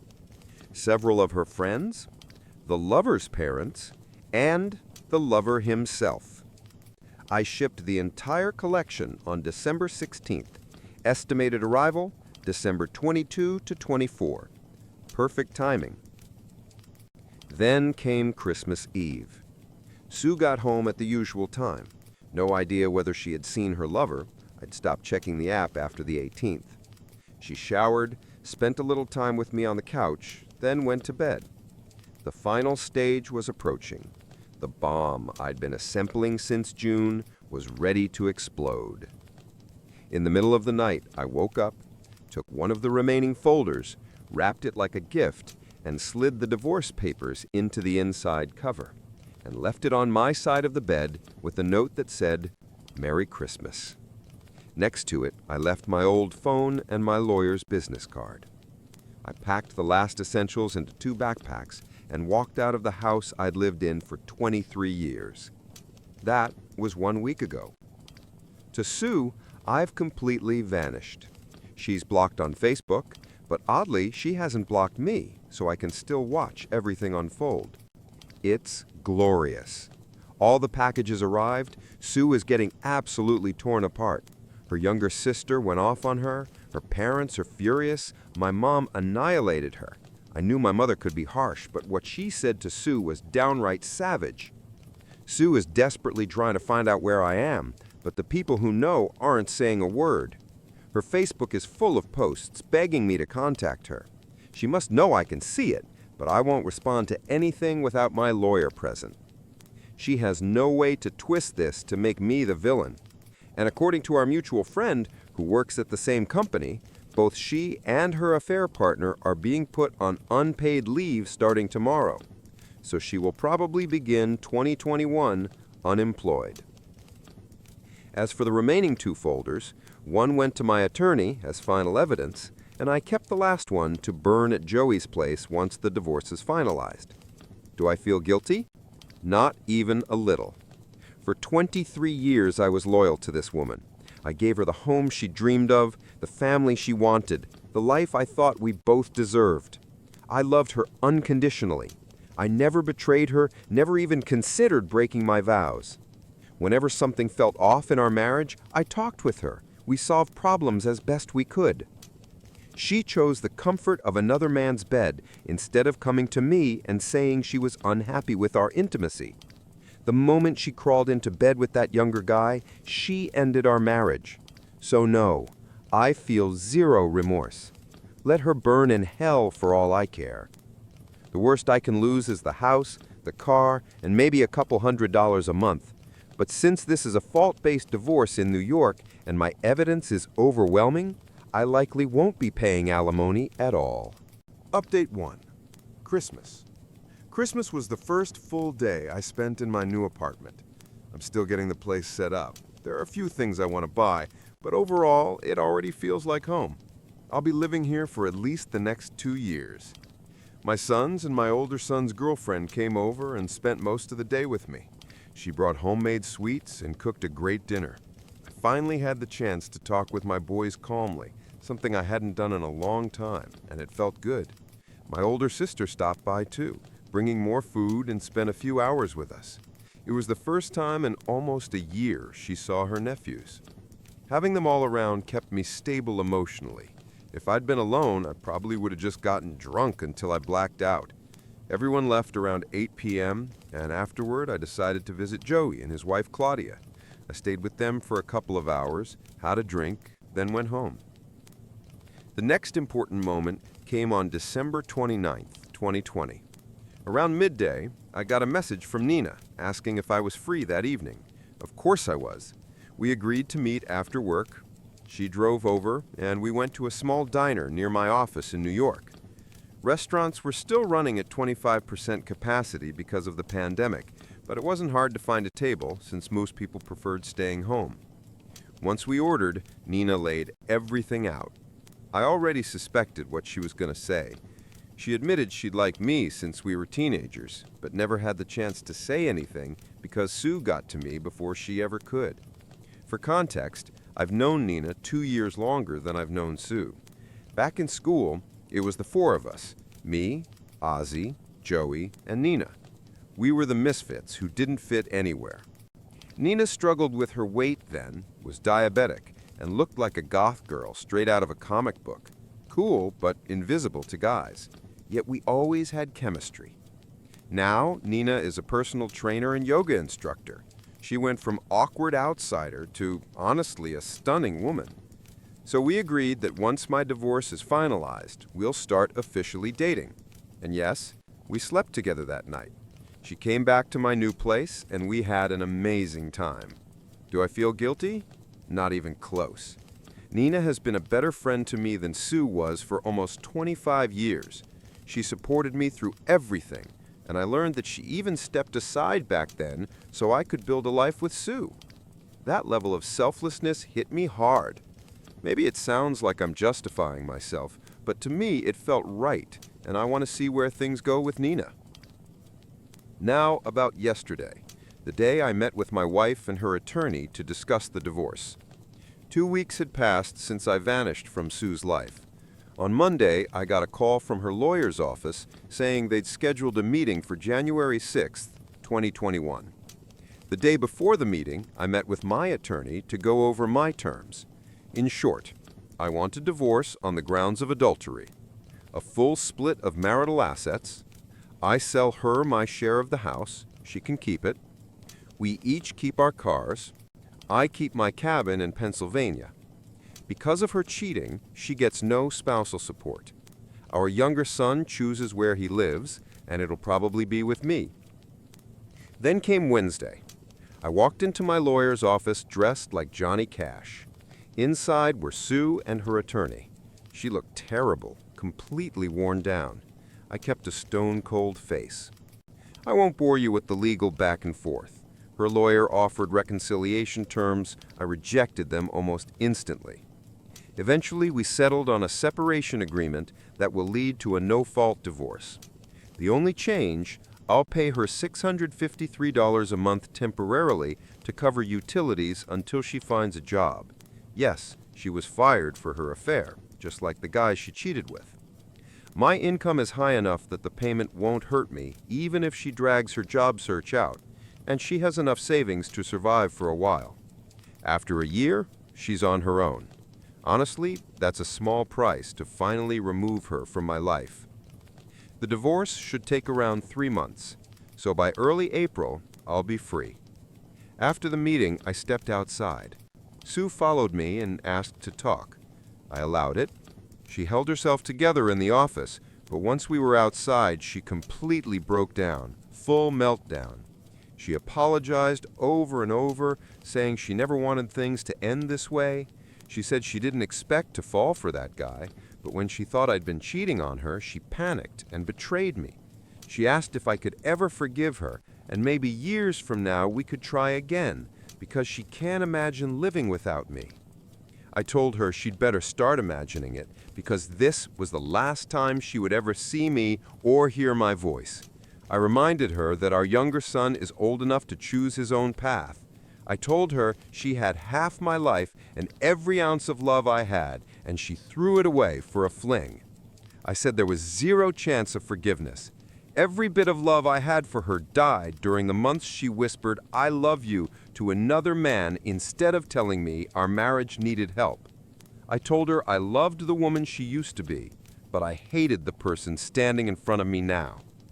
She was sobbing on a Manhattan sidewalk, making a scene.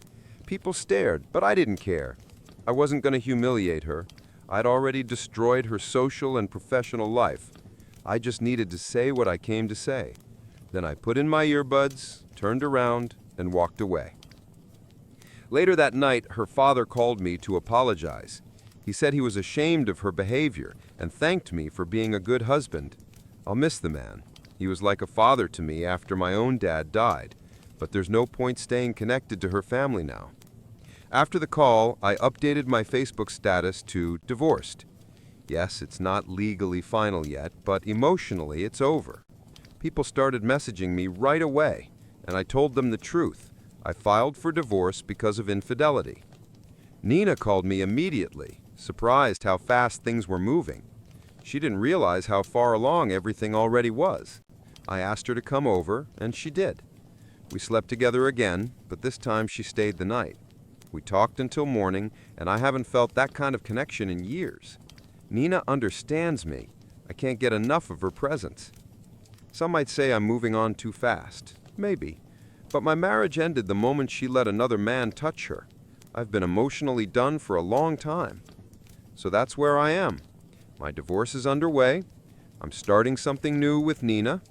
And despite saying once I'd never remarry, that was before Nina told me how she felt, and I can't deny I feel the same. We're taking it slow, and we won't go public until everything with Sue is legally finalized. As for Sue, I don't care what happens to her. She can keep the old house, move her boyfriend in, do whatever. I'll get my half of the money throughout 2021, 4 payments, and I'll never have to see her again. To everyone who's offered support and encouragement, thank you. It means more than you know. Update 2. My wife almost died yesterday. Last night, something happened that I honestly never expected. Since only my closest friends, my sons, my older sister, and my mother have my new contact information, and since I blocked my wife everywhere, she hasn't had any way to reach me since I disappeared from her life on Christmas Eve. Some of our mutual friends, however, can still contact me.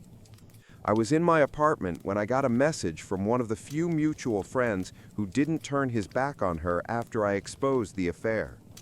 When I replied, he told me that he had stopped by to check on her and found her unconscious in the bedroom, foam at her mouth with 2 empty pill bottles nearby. She's now in the ICU in critical but stable condition. Doctors said she will most likely survive, but she won't be all right for a long time. That friend begged me to come. Her parents and sisters were also at the hospital.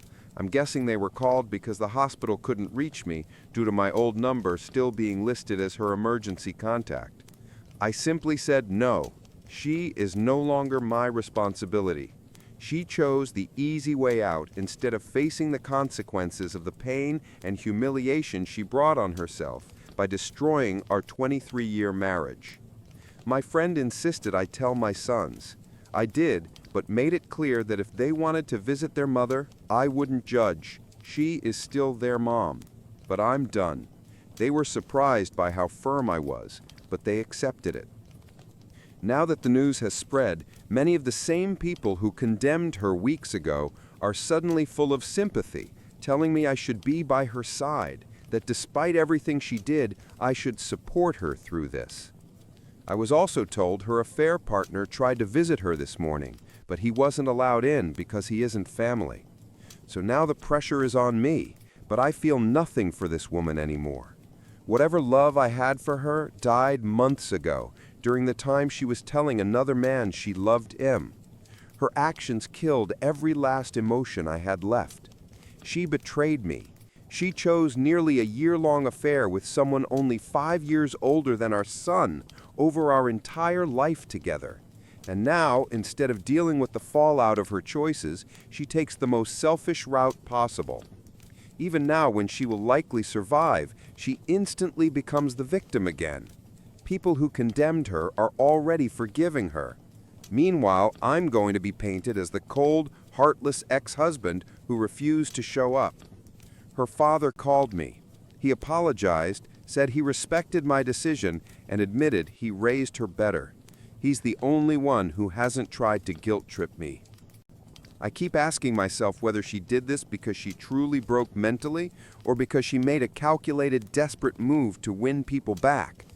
Maybe that sounds cruel, but I honestly don't know this woman anymore. To be clear, I will not go see her. She lost the right to my concern the day she let another man put his hands on her. I know some of you will judge me. I don't care. If you were in my position, you'd see things differently. Some might argue that I caused her breakdown by leaving the way I did, by letting her believe I was cheating on her while she was actively cheating on me. Maybe that contributed, but it doesn't erase her choices. I gave her half my life. She betrayed me entirely for her own selfish reasons. She told me herself I had nothing to do with her decision to cheat. She did it because she wanted to. If refusing to visit her in the hospital makes me a bad person, then so be it. I'm choosing myself now.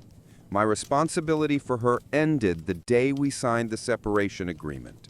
After 23 years and 2 kids, I realized I never truly knew her. I feel no sympathy. I never will. She can rot in whatever dark pit she's dug for herself. I'm done. Quick update. Her father told me she has been transferred from the ICU to the psychiatric ward. She's conscious and mentally stable enough to speak, but still extremely weak. He also told me she asked whether I came to see her, and when he said no, she looked devastated. He said he'll give me updates only if I ask out of respect for my boundaries. I also arranged a therapy appointment for my 17-year-old son. His first session is this Monday. Update 3. The End and Goodbye. Update 3. The End and Goodbye. On April 13th, exactly 1 month ago, Sue officially became my ex-wife. At first, my lawyer told me it would happen on the 18th, but partly because New York started loosening COVID restrictions, everything was finalized a few days earlier. My lawyer Jeff called me on April 12th and asked me to come in the next day. When I arrived, he handed me the notice confirming the completion of the divorce and shook my hand. I couldn't just walk away, so I hugged him and thanked him for everything he had done for me. On the way home, I kept replaying the last 24 years of my life in my head, every memory, every chapter of our story. When I walked into my apartment, it finally hit me. I collapsed onto the floor, and all the emotions I had been holding inside poured out. I hadn't cried like that in years, but these weren't tears of sadness, not at all. My soul finally felt free after being trapped in the deepest, darkest pit. That evening, I called my older son. I briefly told him everything was finalized, that his mother and I were no longer married. He asked how I felt. I think he could hear in my voice that I had been crying, and I told him I was okay. Then my 17-year-old took the phone, and we talked for almost an hour and a half. My older son and his fiancée are taking great care of him, and he, like me, continues seeing a therapist. I won't go into details, but he still has a lot of work ahead of him, especially regarding how he views relationships. Later that night, Nina came over. I told her the news, and she just wrapped her arms around my waist and held me while I cried again. When I calmed down, she told me that no matter what happens, she will never betray me and will love me with all her heart. I know she meant every word. Some may judge me, but I don't regret the life I built with Sue, despite everything she did. She gave me 2 wonderful sons. But now it's clear I chose the wrong woman. Over the past 4.5 months, Nina has given me so much and asked nothing in return. All she wants is for me to be in her life. After the divorce was finalized, a few unexpected things happened. For example, AK contacted me. Turns out he saw this story after it blew up online and immediately recognized himself in it. The first thing he did was apologize. He told me what happened after his mother received the folder I mailed her. She essentially disowned him. His mother, a deeply devout Catholic who goes to church 3 times a week, went ballistic when she learned her son destroyed a marriage that lasted almost 25 years.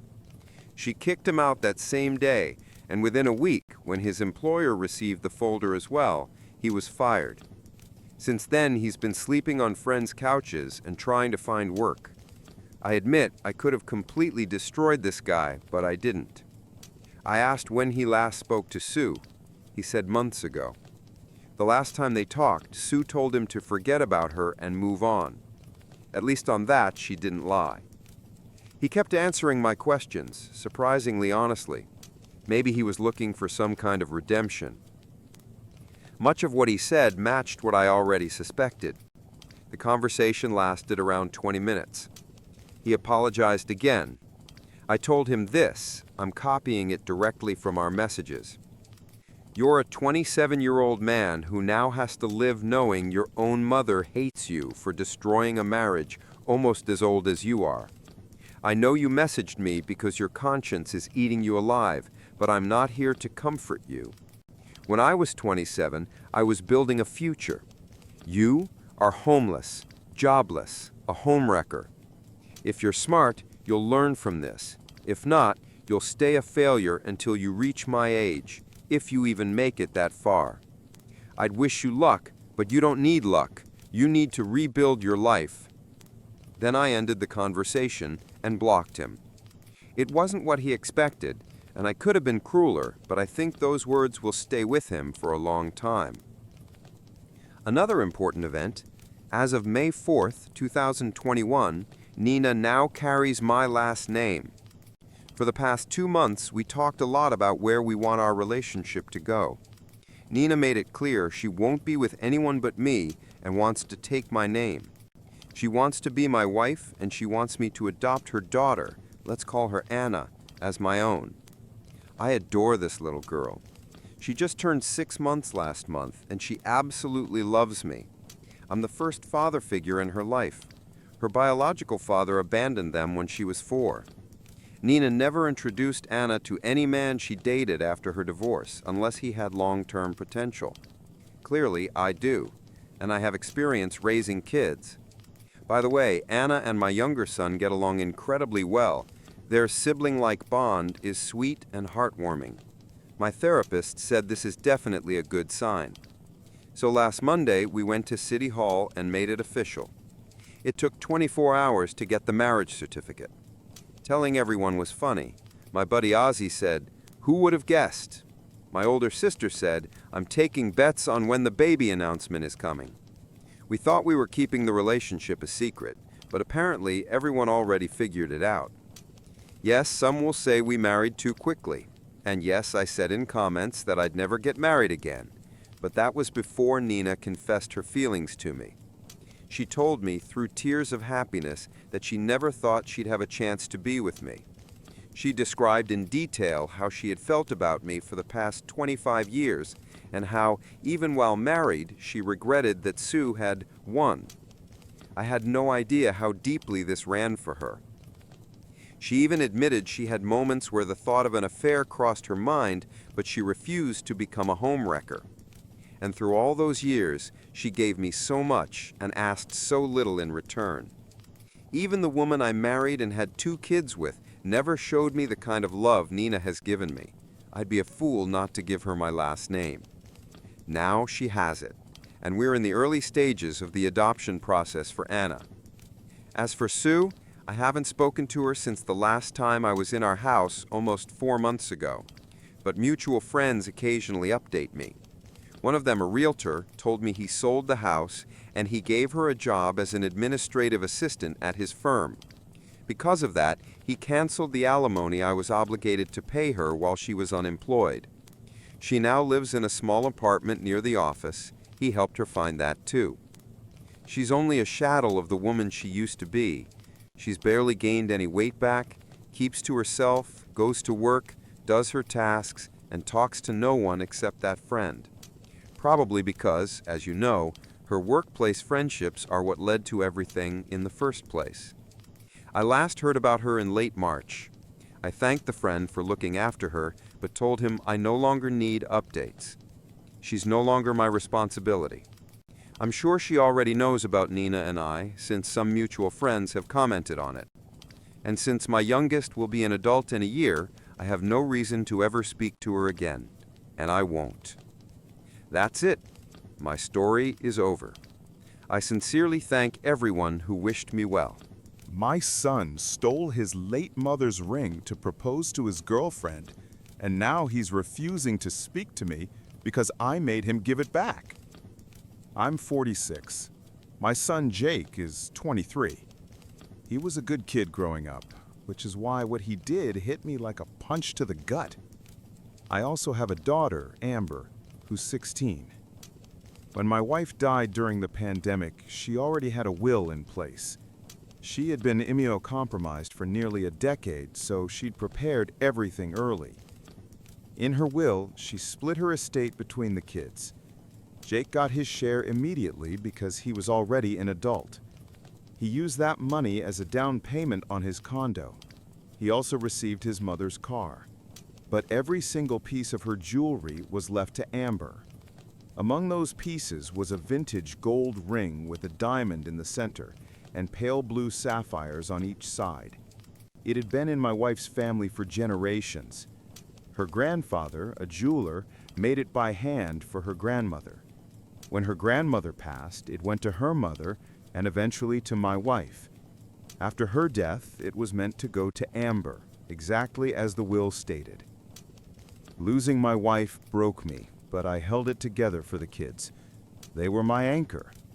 That's why my son's betrayal feels like a rusty knife between my ribs. Jake has been dating a girl named Sarah for about 8 months. She's the type who loves jewelry, big, flashy, and a lot of it. One day Jake told her about the heirloom pieces his mother left behind, the ones meant for Amber. And Sarah apparently became obsessed with seeing them. So Jake went into my bedroom when no one was home and showed them to her. He later admitted that to me. I was angry, but I figured that was the end of it. I was wrong. A week ago, Jake came to me practically begging to give him that ring, the heirloom, so he could propose. He said Sarah fell in love with it the moment she saw it, and that he was convinced it was the perfect engagement ring.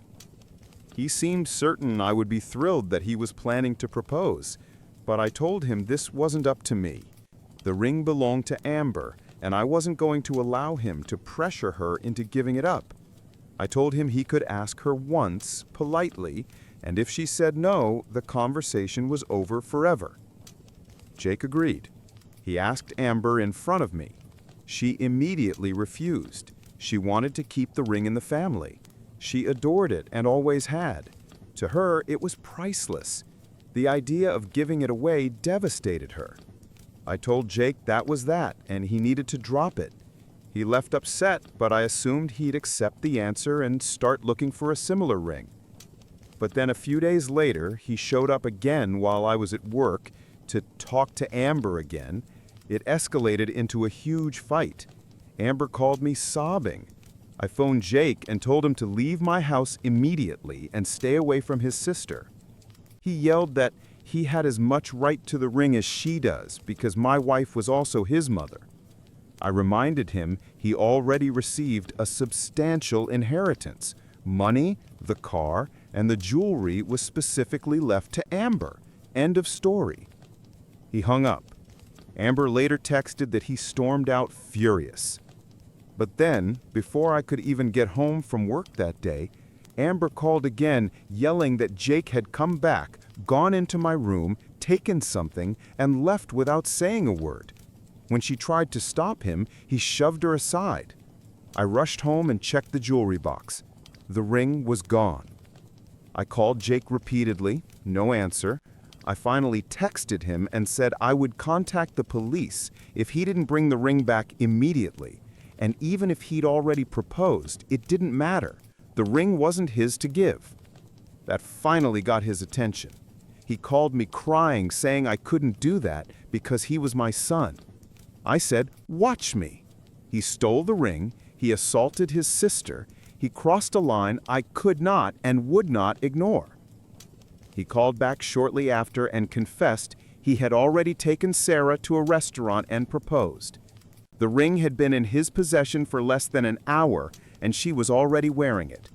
I told him that wasn't my problem. He stole it, and he needed to return it. Whether that ruined his proposal wasn't my concern. I said I would get the ring back one way or another, even if it required a police report and a lawyer. He sobbed, begging me not to destroy his life. I told him he destroyed his own life when he stole from his sister and from his dead mother. The ring needed to be back in our hands by morning, or I would start legal proceedings. The next morning, he actually showed up with his girlfriend. They tried to guilt trip me. Turns out she knew the ring was stolen and still wanted to keep it because she fell in love with it instantly. I told her she could get a jeweler to make a replica if she wanted it that badly, but the original wasn't hers and never would be. Jake begged again, but Amber and I stood firm. Return the ring, or we're going to the police. Sarah ripped the ring off her finger and threw it at Amber, calling me a vicious bastard before running out of the house in tears. Jake yelled that I probably ruined his relationship. I told him he ruined it himself the moment he decided stealing from his family was acceptable. What kind of son steals from his sister and his dead mother? It's sick. He had nothing left to say and stormed out after her. I haven't involved anyone in this mess, but Jake has. He tried to rally friends and relatives to his side, and instead got the opposite. Everyone tore into him for what he did. I've received messages and calls from people supporting me and Amber. A week has passed and Jake still refuses to speak to me. I sent him detailed photos of the ring in case he wants to have a replica made. But making an identical copy turned out to be extremely expensive unless they used imitation stones. Jake still hasn't replied to my last message. I have no idea what's happening between him and his girlfriend now, or whether they're still together after everything that happened. But even now, I'm certain he had no right to keep that ring. After this whole disaster, I moved all of my late wife's jewelry to a secure safety deposit box that only I can access. It will stay there until Amber turns 21, maybe even longer, depending on what she wants. I won't risk anything like this happening again. I know I made the right decision by getting the ring back, but that doesn't mean it's easy. I don't want my son to resent me forever, and I don't want our family to turn on him. If anyone has advice on how to fix this situation without returning the ring or spending a fortune on a replica, I'm open to hearing it. Update 1. Well, Sarah officially broke up with Jake. He's devastated and blames me for everything. Some people have already pointed out that I might have overrated my son by calling him a good kid. Maybe he used to be. The person he's become lately is a stranger to me. Whether he always had these traits or whether he just fell under the influence of the wrong woman, I honestly don't know. But it doesn't excuse what he did. After I forced them to return the ring, Sarah supposedly spent several days crying in bed. Then she told Jake she didn't want any other ring. She wanted my wife's ring and couldn't imagine an engagement without it now that she'd worn it, even for just a few hours. Jake tried to get sympathy from everyone, friends, relatives, even Sarah's family, and it completely backfired. Word spread fast, and local drama lovers clung to the story like sharks smelling blood. I didn't even ask for updates, but people kept messaging me anyway, so I knew everything that was going on, even though neither Jake nor Sarah would talk to me. Jake still had the photos of the ring I sent him in case he wanted a duplicate made. He took them to a jeweler. The jeweler said he could try to create a replica from images, but he'd need to examine the original to take proper measurements, estimate the materials, and see the stones up close. Jake hesitated for a while. Then, swallowing his pride, he called again. Sarah was now willing to consider a replica, but only if it was perfect down to the smallest detail. A few days after my first post, they asked me to bring the ring to the jeweler so he could give an exact price estimate. I agreed and took a long lunch break to meet them. I retrieved the ring from the safety deposit box and kept it in my sight the entire time. When Sarah saw it again, her eyes lit up with pure greed. She reached her hand out, asking to just hold it for a minute. I told her no, I wasn't going to risk her running off with it. The jeweler examined it carefully. He said the ring was far more valuable than we had assumed. It was handcrafted by my wife's grandfather in the 1940s, with a large diamond in the center and light blue sapphires on the sides. The band was thick 18-karat gold, and the stones were set in platinum. There were delicate floral engravings all around the ring. Just the gemstones for a replica would cost more than Jake had in savings. The labor alone, entirely by hand, would be extremely expensive. The final price was 5 times more than Jake had ever saved in his life. At best, he could put down a deposit and spend years paying the debt off. Jake was willing to consider cheaper alternatives, including using imitation stones or modern materials. The jeweler even showed us 3 modern rings with similar designs at a reasonable price. But suddenly, Sarah slapped Jake across the face, called him a pathetic broke loser, then turned to me and called me a spiteful bastard again for stealing her ring. She insisted the original belonged to her because Jake used it to propose. She even held out her hand, expecting someone to slide it onto her finger again, and demanded I give it back, claiming Amber didn't really need it. She said, "Your wife's family ring is not going to serve her anyway. She's not even going to propose to anyone. Someone can just buy her another ring someday." That was the moment I lost my temper. I looked her straight in the eyes and told her the truth. My wife's family ring will never be hers. Jake had no right to give it to her, which is why he stole it behind my back. Neither of them ever had any claim to it. I told her that people like her who think they're entitled to anything they want are exactly what's wrong with the world. She raised her hand as if to hit me too, but the look on my face must have stopped her.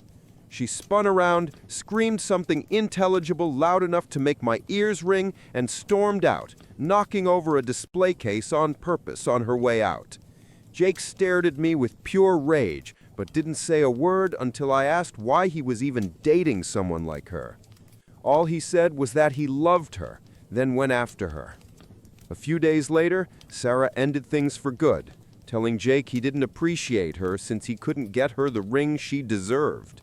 She also said she couldn't imagine having a father-in-law like me.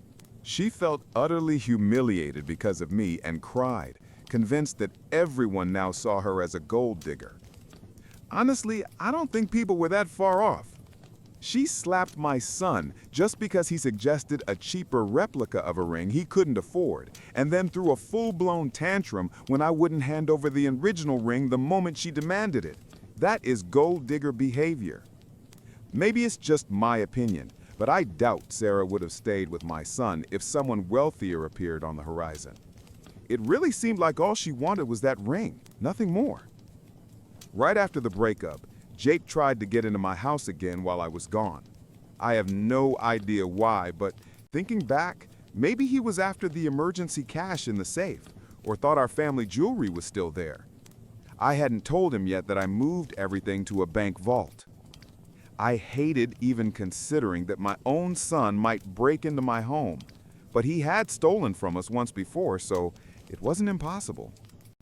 Someone here advised me to change the locks. I did. Jake's key doesn't work anymore. I'm even thinking of installing security cameras now. Amber called me terrified when Jake showed up. He was pounding on the door, demanding she let him in. I tried calling him, no response. That must have scared him off, because according to Amber, he walked away right after his phone rang. He has a special ringtone set for my number, so he definitely knew it was me. He called me back later that evening. I didn't let him start yelling. I immediately demanded to know why he was trying to break into the house when I wasn't home. He had frightened his sister. She almost called the police. Jake dodged the question and instead began yelling about how I didn't trust him because I changed the locks. I told him, of course I don't trust you after what you did. He shouted that I should just be happy for him and that if his mother were still alive, she'd want him to propose with that ring. That set me off. I told him if she truly wanted that, she would have left the ring to him in her will. Then he started whining that everything was my fault.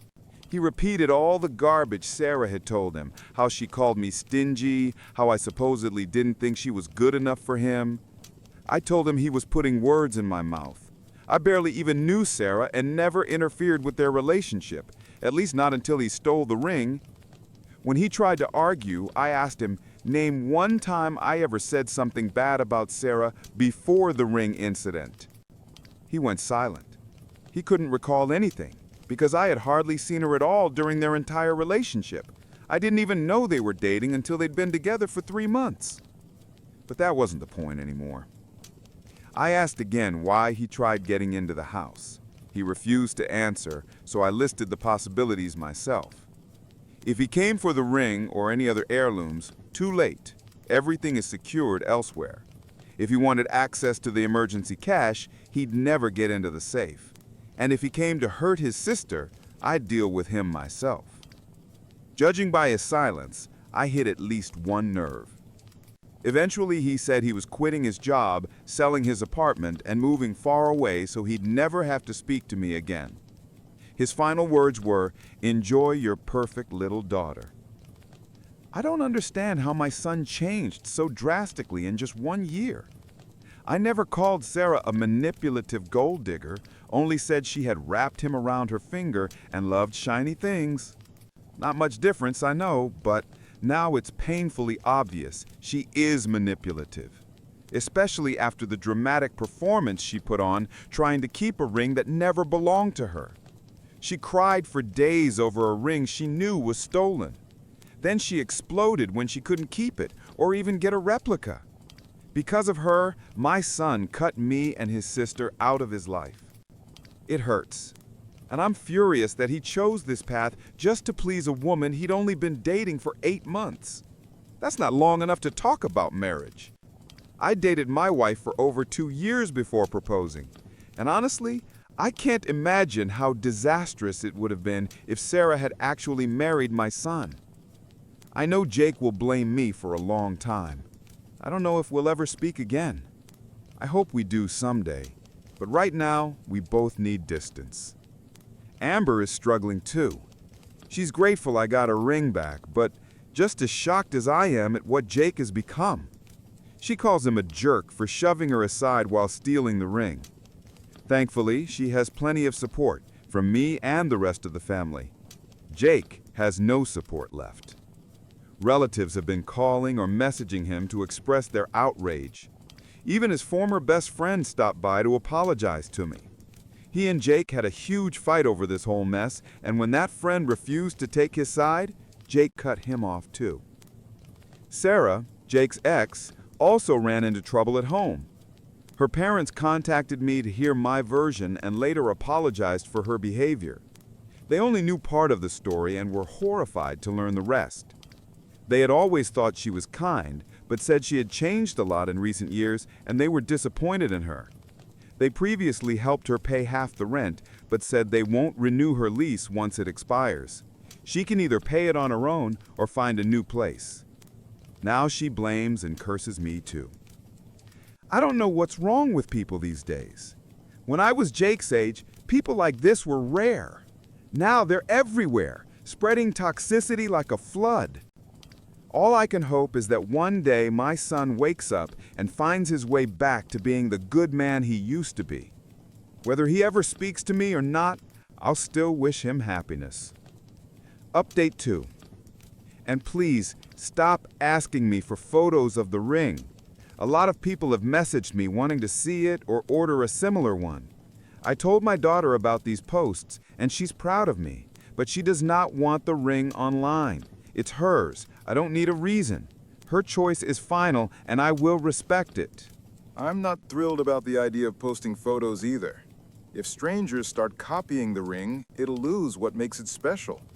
I was fine with my son making a replica that would have stayed within the family, but there's no way I'm putting it online for everyone to duplicate.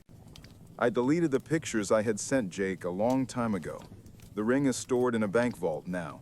It won't stay there forever. When I can afford it, I plan to buy a proper home safe.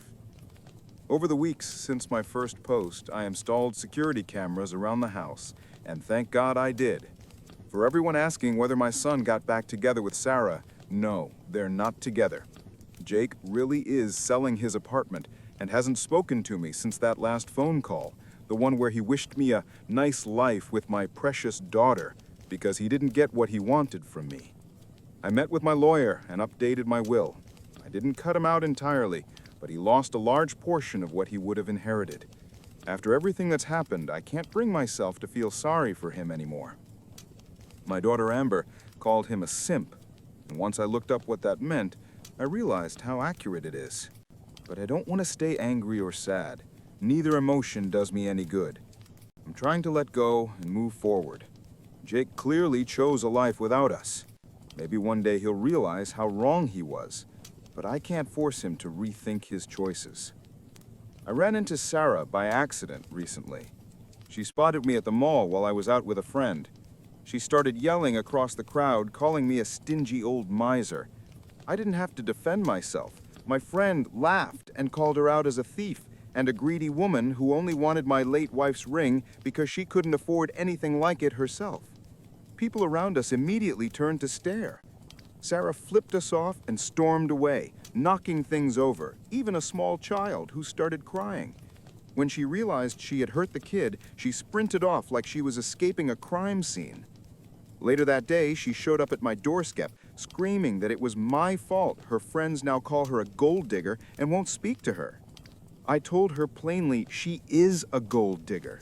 She had no right to that ring in the first place, and the way she cried for days over something she knew had been stolen, then dumped my son because he couldn't buy her what she wanted, is classic gold digger behavior.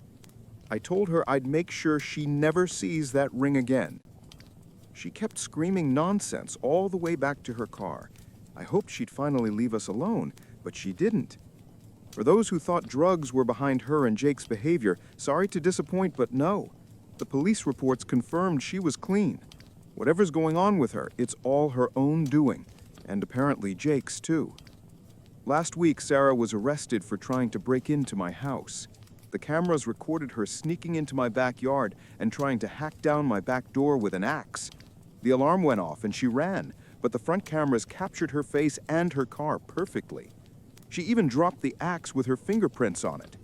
By the time police arrived, she was gone, but they found her later at home. They were only going to arrest her for trespassing and attempted break-in, but she started fighting, so they had to take her down and drag her out. She clearly needs mental help. I spoke with her parents afterward. They offered to pay for the damaged door and told me what they knew. No drugs in her system. Serious mental health issues, yes. They told me they planned to move her out of town once the legal mess is handled. I don't know what happened after that, but honestly, it's not my place to pry. I do feel a little sorry for her. She seems genuinely unwell. I assumed Jake already knew since everyone else was talking about it, but he's completely cut off contact. Not just with me, but with his friends and extended family too. One of his coworkers finally reached out and said Jake is still furious about everything. He insists the ring would have been a small price to pay for his happiness. Now that Sarah is gone, he's switched to blaming her instead, calling her a crazy gold digger who ruined his life. It seems he only knows how to point the finger at others. Until he learns to take responsibility for his own actions, I don't see how we can repair our relationship. He's not going to get anywhere in life if he keeps deflecting blame. I hope some time alone helps him cool down and reflect on the mess he created. Update 3. Most people online have been supportive, but every now and then some random stranger messages me calling me a bad father or a Python psycho. Honestly, these people need a hobby. If their goal is to break me down, it's not working. Though it is annoying, not a single one of them offered a better solution or advice on how I should have handled any of this. They just want to yell at someone. One of them even lost their account, not because of me, but because they were just trolling everywhere. Most recently, someone messaged me from an account created the day before. Maybe it was the same guy. Do these people really have nothing better to do? If anyone has criticism, fine, but at least offer real suggestions instead of calling me a terrible father or a monster. People who only want to argue and insult do nothing to improve the situation. End of update. They do all of this just to feed their own egos. And honestly, you can tell something's wrong with these people if their only source of entertainment is harassing a widower who's simply trying to hold his family together. Real mature, right? And for those trolls insisting I should have acted differently, let's go over the facts. First, my son showed my late wife's heirloom ring to his gold-digging girlfriend without my permission. Second, I gave him a fair chance to ask his sister for the ring properly, since he wanted it to propose. She refused, and that should have been the end of it. Third, he stole the ring, attacked his own sister, and within an hour slipped it onto his girlfriend's finger like nothing happened. Fourth, I was dragged through the mud for demanding the return of a stolen heirloom that belonged to my late wife and was legally willed to my daughter. Fifth, I even tried to help them get a replica made, but his girlfriend threw a tantrum because she didn't get the original, and my son couldn't afford a proper copy. Sixth, after she dumped him, my son tried to break into my house, likely to steal something else. Seventh, his ex tried to publicly humiliate me and then knocked over a child during one of her outbursts. Eighth, the same ex-girlfriend tried to break down my back door with an axe and was arrested. Ninth, and now my son blames literally everyone except himself while the only people supporting him are trolls online. If after all of that, I'm still being painted as the villain, then the people writing these messages seriously need their heads checked. Yes, I changed the locks. That's a normal reaction when someone breaks into your home, even if that someone is your own son. No, I wasn't trying to escalate anything. Jake and Sarah escalated it on their own. I wanted to talk things out calmly, but all they did was demand what they felt entitled to, and I wasn't going to pay for their replica either. When my wife passed away, my son inherited over $50,000 and his mother's car. My daughter inherited the family jewelry. That seems perfectly fair to me. My son used all the money as a down payment on a nice apartment. And for the record, I paid for his college, and I'll pay the same for my daughter when her time comes. I don't have a favorite child, but sometimes people behave horribly, and you just can't fix that for them. Someone told me my son probably packed up and left because his pride won't let him admit he's wrong. He wants a fresh start somewhere no one knows him. I can understand that on some level, but it doesn't change the fact that he dug this hole himself. Now I have a son who hates me for the consequences of his own actions. Relatives and friends message me constantly about him, even though I never asked. Meanwhile, my daughter is terrified he'll come back and hurt her. I'm already arranging therapy for her as soon as possible. I installed a full home security system with cameras. That decision already paid off. His ex-girlfriend tried to break down my back door. I tried to help my son become a better person without enabling him, but he rejected every attempt and shoved my hand away, figuratively and literally. So tell me, trolls, how does any of this make me a monster? Final update. My son just left town. I hoped the drama would finally end, but it didn't. Yes, Jake sold his apartment, no idea for how much, but he probably made a decent profit. Last Saturday, he loaded everything he could into his car and drove off. Rumors never died down, so the whole town knows what he did. At one point, Jake almost got into a fight at a bar after someone confronted him publicly. I tried to visit him one last time, to talk, maybe reconcile before he moved away. By then I'd realized leaving town was probably the best thing he could do. His reputation here was completely destroyed. But when I knocked, he refused to open the door. I told him I just wanted to talk, but he yelled through the door that I ruined his life and there was nothing to discuss. Then he went quiet, only to suddenly bring up the ring again, saying I should have just let Sarah keep it or helped pay for the replica. Then he said it didn't matter anymore because Sarah turned out to be unstable and they broke up for good, and he didn't want anything to do with me or his sister ever again. That made me snap. I told him his behavior was unacceptable. He attacked his own sister and stole from his own family. He was lucky I never called the police. Everyone who knew what he did took my daughter's side. When the entire town thinks you're wrong, that's a pretty massive red flag. I told him to stop this performance fueled by his pride. Whether it was grief for his mother, or the fact that he's now the same age I was when he was born, or something else, I didn't know. But he knew he was wrong and refused to admit it, and I was done covering for him. He never spread rumors about the ring. He and Sarah did that. I'm tired of being blamed for the mess he created himself.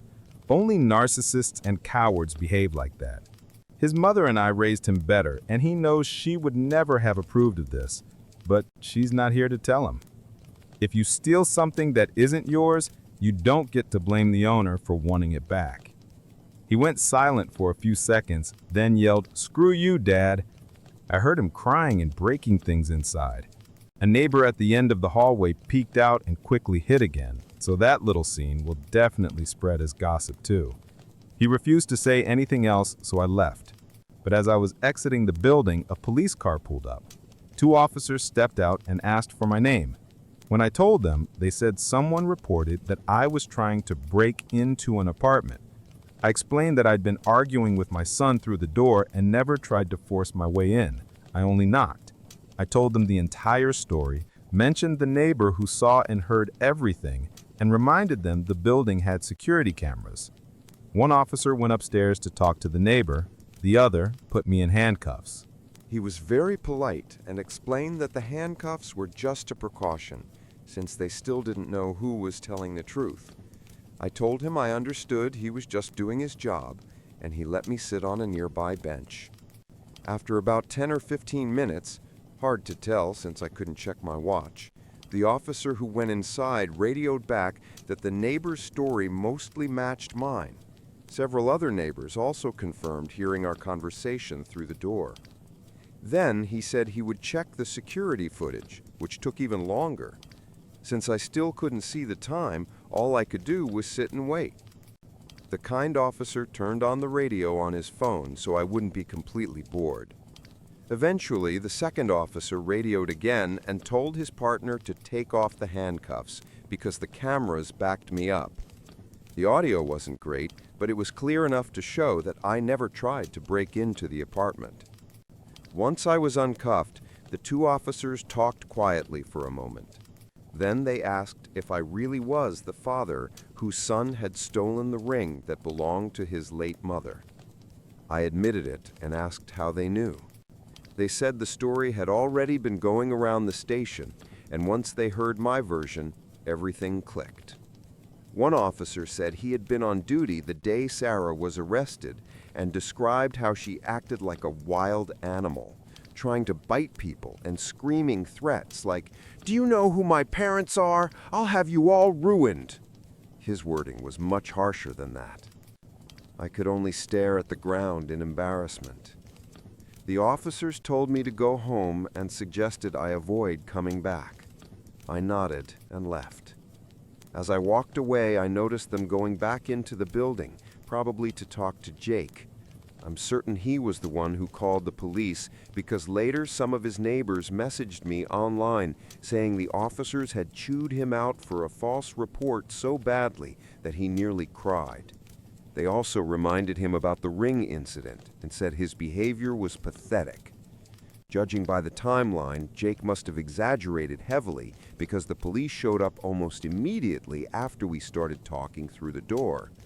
He's lucky he didn't get arrested for wasting their time.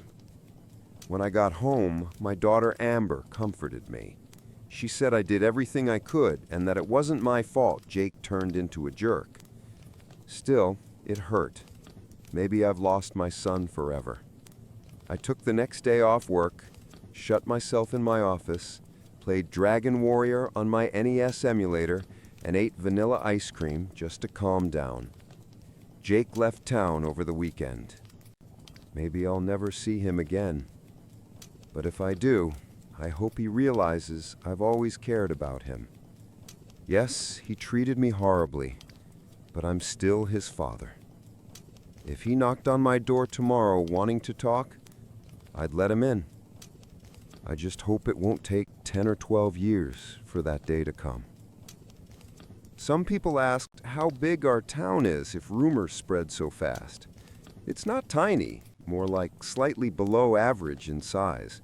The reason gossip traveled so quickly was my wife's enormous and tight-knit family. They're everywhere in this town, no exaggeration. I could bump into one of them just going for a walk or buying groceries, and many of them loved to gossip. When Jake started looking for support from relatives online, that lit the fuse. First, they told him exactly what they thought of his behavior, and then they repeated the story to everyone they knew. The situation spun out of control before I even realized what was happening. Jake got his 15 minutes of shame, and it should have ended there. But his ex, Sarah, made everything worse by telling the story to absolutely everyone trying to get sympathy. That doubled the drama, and soon both of them had lost all their friends.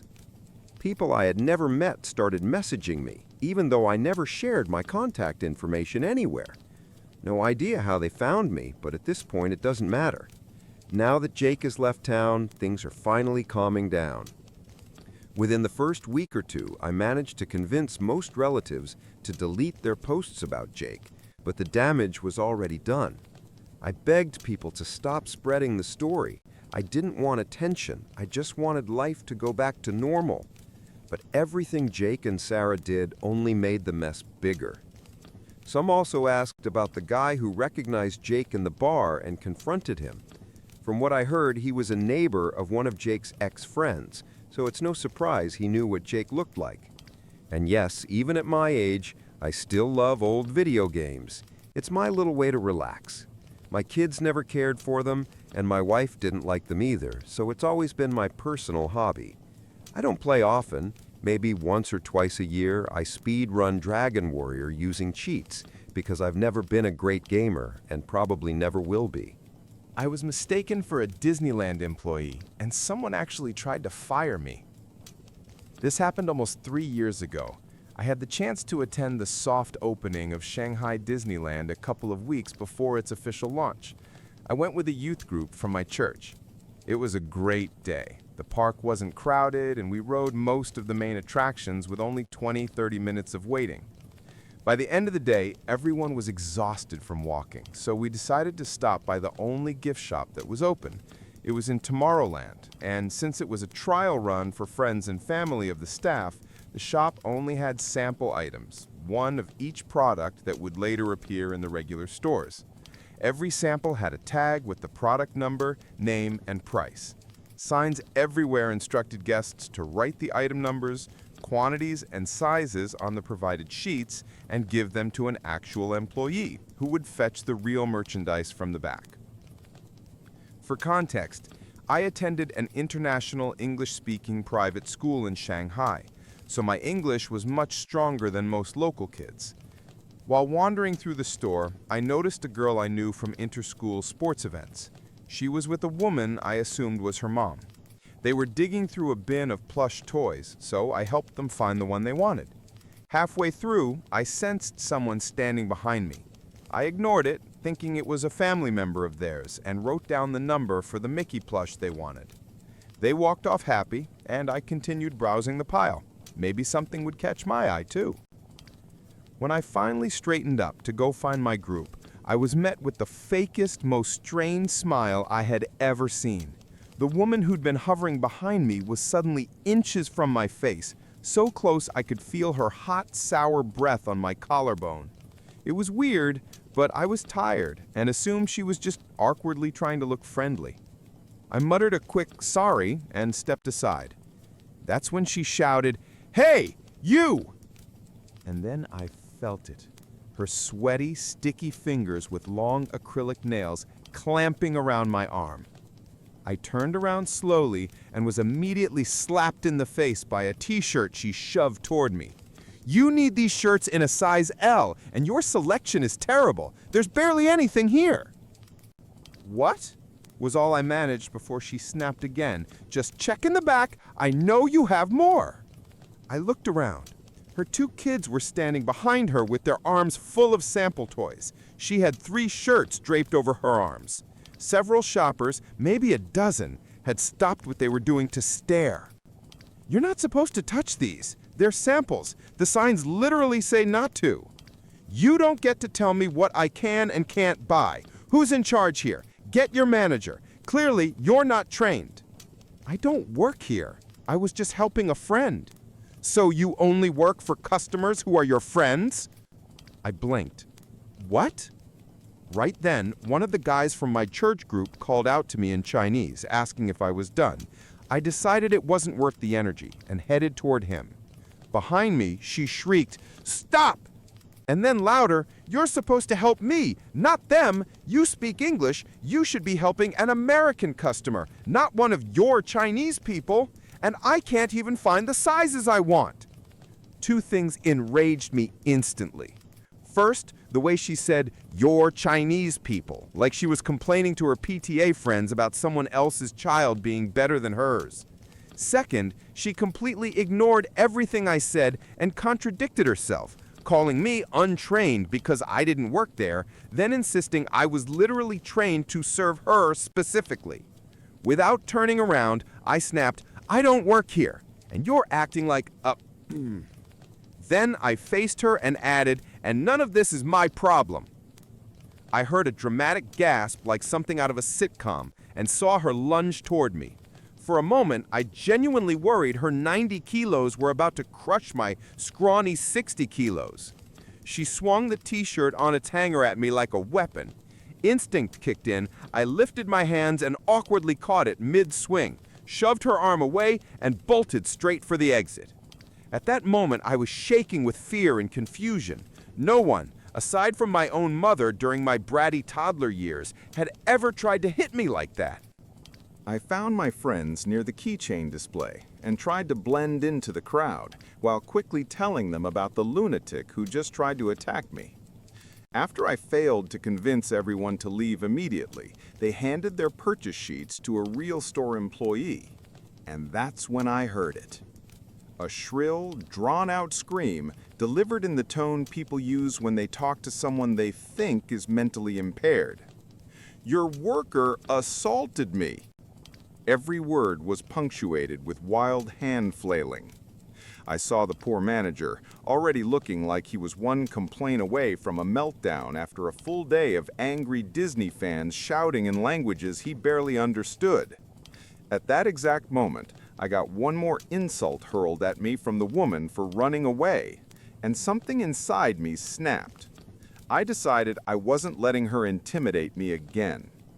I walked up to the manager and calmly said in Chinese, "She's crazy. She tried to hit me because she assumed I work here and got angry when I didn't help her." Meanwhile, the woman was screeching at him, "It's her! It's her!"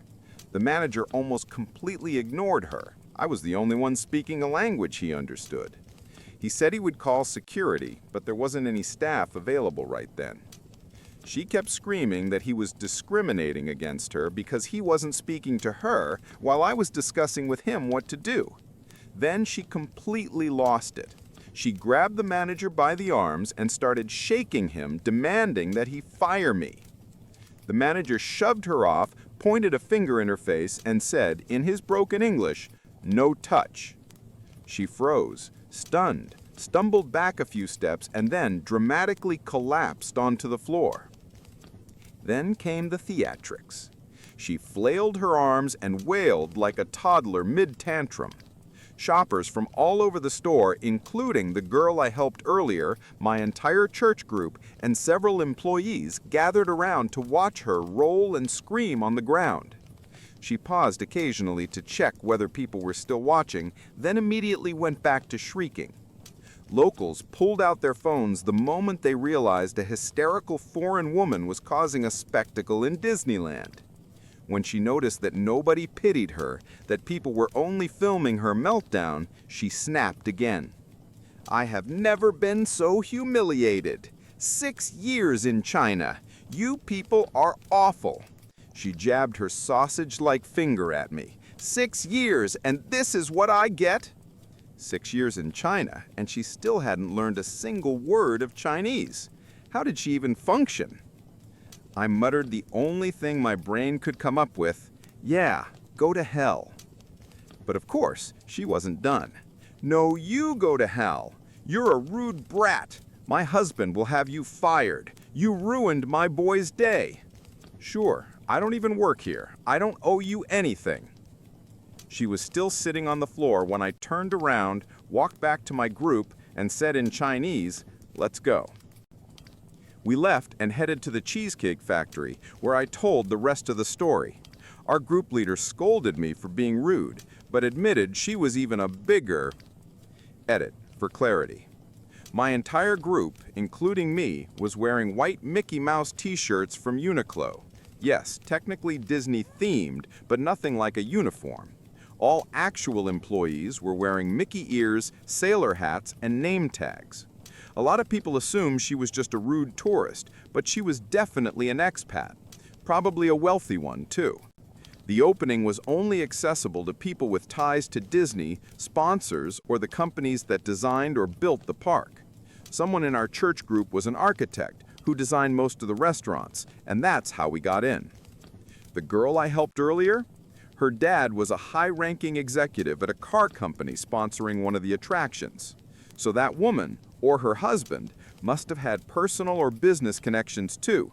That's the only way she got inside.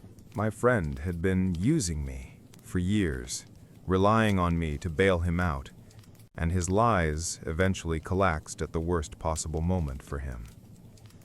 I'm not trying to present myself as some clever or morally flawless person here. This is a story where I messed up badly and ignored more red flags than I'd like to admit. So don't expect a tale about a perfect good guy doing something heroic. I'm 26 now, and a few years back I worked at a very small IT support and network administration company.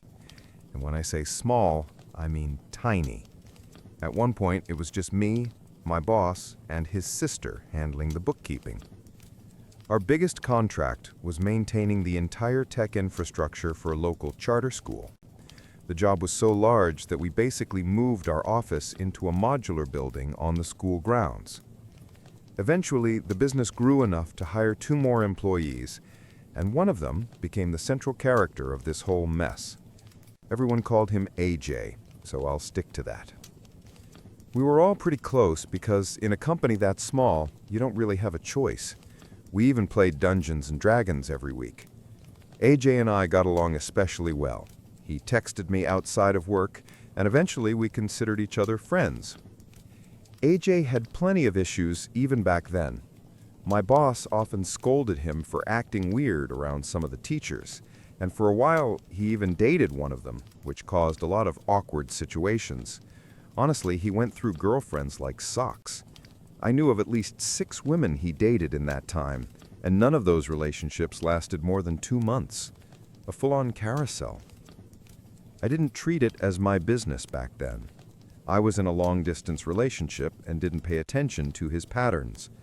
Looking back, his attitude toward women should have been my first warning sign. But at the time, the worst thing I thought about him was that he had a serious drinking problem.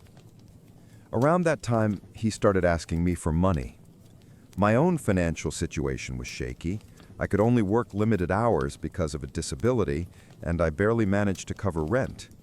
But AJ would call asking for $50 or $100, swearing he'd pay it back the next week, which almost never happened. He always claimed it was urgent and begged me to help him.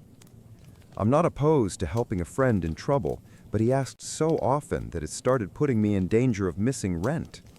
I began writing down what he owed me because sometimes I literally couldn't help him unless he returned the money by my rent deadline.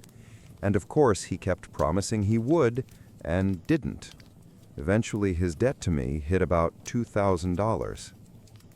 He also relied on me after losing his license because of multiple DUIs. And when he had a major fight with his father and left home for a couple of months, I let him stay at my place until he reconciled with his dad. He constantly complained about how his father didn't care whether he lived or died, how he exploded over the smallest things. I felt like I was helping a friend who was going through a rough patch. I had no idea he was lying about half of it, just to squeeze more help out of me. Eventually, we both left that tech job. He was fired after skipping work for a week straight, and I left soon after for mental health reasons. We still kept in touch, mostly because he called me. It wasn't entirely one-sided. Sometimes he did something nice for me, like organizing outdoor cookouts where he paid for everything. And as someone who rarely goes anywhere, I genuinely appreciated that. At this point, you might think this will turn into the kind of story where I end up being the jerk. Don't worry, you'll change your mind soon enough, because this is where things really fall apart. One day, I got a call from the local detention center. AJ had been arrested, and he used his one phone call on me. Turns out he was in jail for domestic violence against his then-girlfriend, who quickly became his ex. According to him, it was mutual, and he just hit harder, wrapped in a long, dramatic explanation. He insisted he wasn't in the wrong. I didn't know what to believe. I had never seen him act aggressive, and I didn't have a great impression of his ex, so I believed his version. He spent a couple of months in jail, got released, and contacted me soon after. At some point, he met one of my closest friends. I'll call her Belle. I'd known her much longer than AJ. We even briefly dated, But when it didn't work out romantically, we became extremely close friends. She's a massive bookworm, struggles with self-esteem, and is genuinely one of the kindest people I know. We broke up only because our libidos were wildly mismatched, but our friendship remained solid. Bell met AJ, and they started dating almost immediately. And unlike his previous relationships, this time I could hear both sides, his and hers. Less than a week into their relationship, Belle called me in a panic asking if I could pick her up. She was at AJ's house with no car and was scared to stay there. I practically floored the gas pedal driving to get her. She told me AJ got drunk, and what started as playful physical contact suddenly crossed the line and became something she clearly did not consent to. She told him to stop, and he didn't. It never escalated into full-on sexual assault, but his complete disregard for consent terrified her. And to this day, I still feel guilty for not seeing the warning signs and letting it even get that close. But no one bears more responsibility for that moment than AJ himself. The next day, I confronted AJ hard. His response was to blame Belle, claiming she was lying and manipulating me. I saw through that instantly. I knew Belle too well to believe anything like that. A guy who had just spent a couple of months in jail for domestic violence trying to play innocent against a woman who couldn't lie to save her life? You didn't need to be Sherlock to figure out who was full of it. From that moment on, my friendship with AJ became nothing more than a transaction. I drove him around, he paid for gas, and slowly paid back the money he owed me. Over the next couple of months, I got about $1,000 out of him, half the debt. By then, our relationship was strictly business. I wanted to cut him off completely, but he had no other way to get to work, and he still owed me money. He kept telling me that my kindness inspired him to become a better person, which I now know was just another lie. I genuinely believed I was doing the right thing, but I was nothing more than a pawn. Some commenters later criticized me for staying in contact with him even after he tried to force himself on my friend, and given the context, they're absolutely right. That should have been the breaking point. But the whole house of cards collapsed soon after anyway. One day, I was driving him home from work and casually asked him something. I don't even remember what it was, something normal, harmless. His reaction was bizarrely defensive, which immediately raised a red flag for me. I pressed the question simply because his behavior was suspicious. That set him off like a bomb. He started yelling and insulting me over things that had nothing to do with the question. It escalated into a full-blown argument. When we got to his place, I dropped him off and left. Not long after I got home, my phone blew up. AJ had been arrested again. Here's what happened. He went inside, got into an argument with his father, and things escalated until AJ punched him in the face. Someone called the police, and AJ was taken away in handcuffs. His father filed for a restraining order to keep him away from the house. When everything came out, I ended up arguing with AJ's dad. We'd never liked each other, and we said plenty of unpleasant things. But as the argument went on, the tension disappeared because we realized we were both angry about things that weren't even true. AJ had been lying to both of us about the other. His father thought I was deliberately covering for AJ and helping him avoid all the measures put in place to deal with his alcoholism. I thought his father was the root of AJ's problems and that I'd been shielding AJ from him. Turns out his dad was actually a calm, reasonable guy. Once we pieced together the truth, we even got along. During that conversation, I learned a lot I had never known. I learned that AJ sometimes got physical with his 20-year-old brother. I learned he lied to me about why he needed money. Most of it was just to buy alcohol behind his father's back. I learned he lied about having ADHD, so I would give him some of my prescription meds to get high. I learned the real story behind his previous fight with his father, in which AJ was entirely at fault. And I learned that people stopped helping him because he drained everyone around him dry and never made any effort to change. Everything I heard matched what I had already started to suspect, but in reality, it was even worse. A few days later, AJ was released on bail. He tried to go home but wasn't allowed, so he ended up in a local homeless shelter. he messaged me again asking for help. That's when I finally told him everything in a long text. He had no explanation, just anger and wild accusations that everyone was conspiring against him.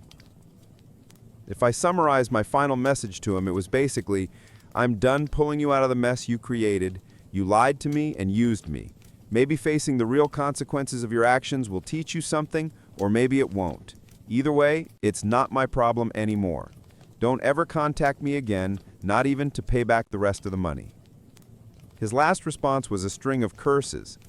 Then his number was disconnected. His father had stopped paying for it. Over the years, I've occasionally run into AJ's dad. Neither of us has heard from AJ since.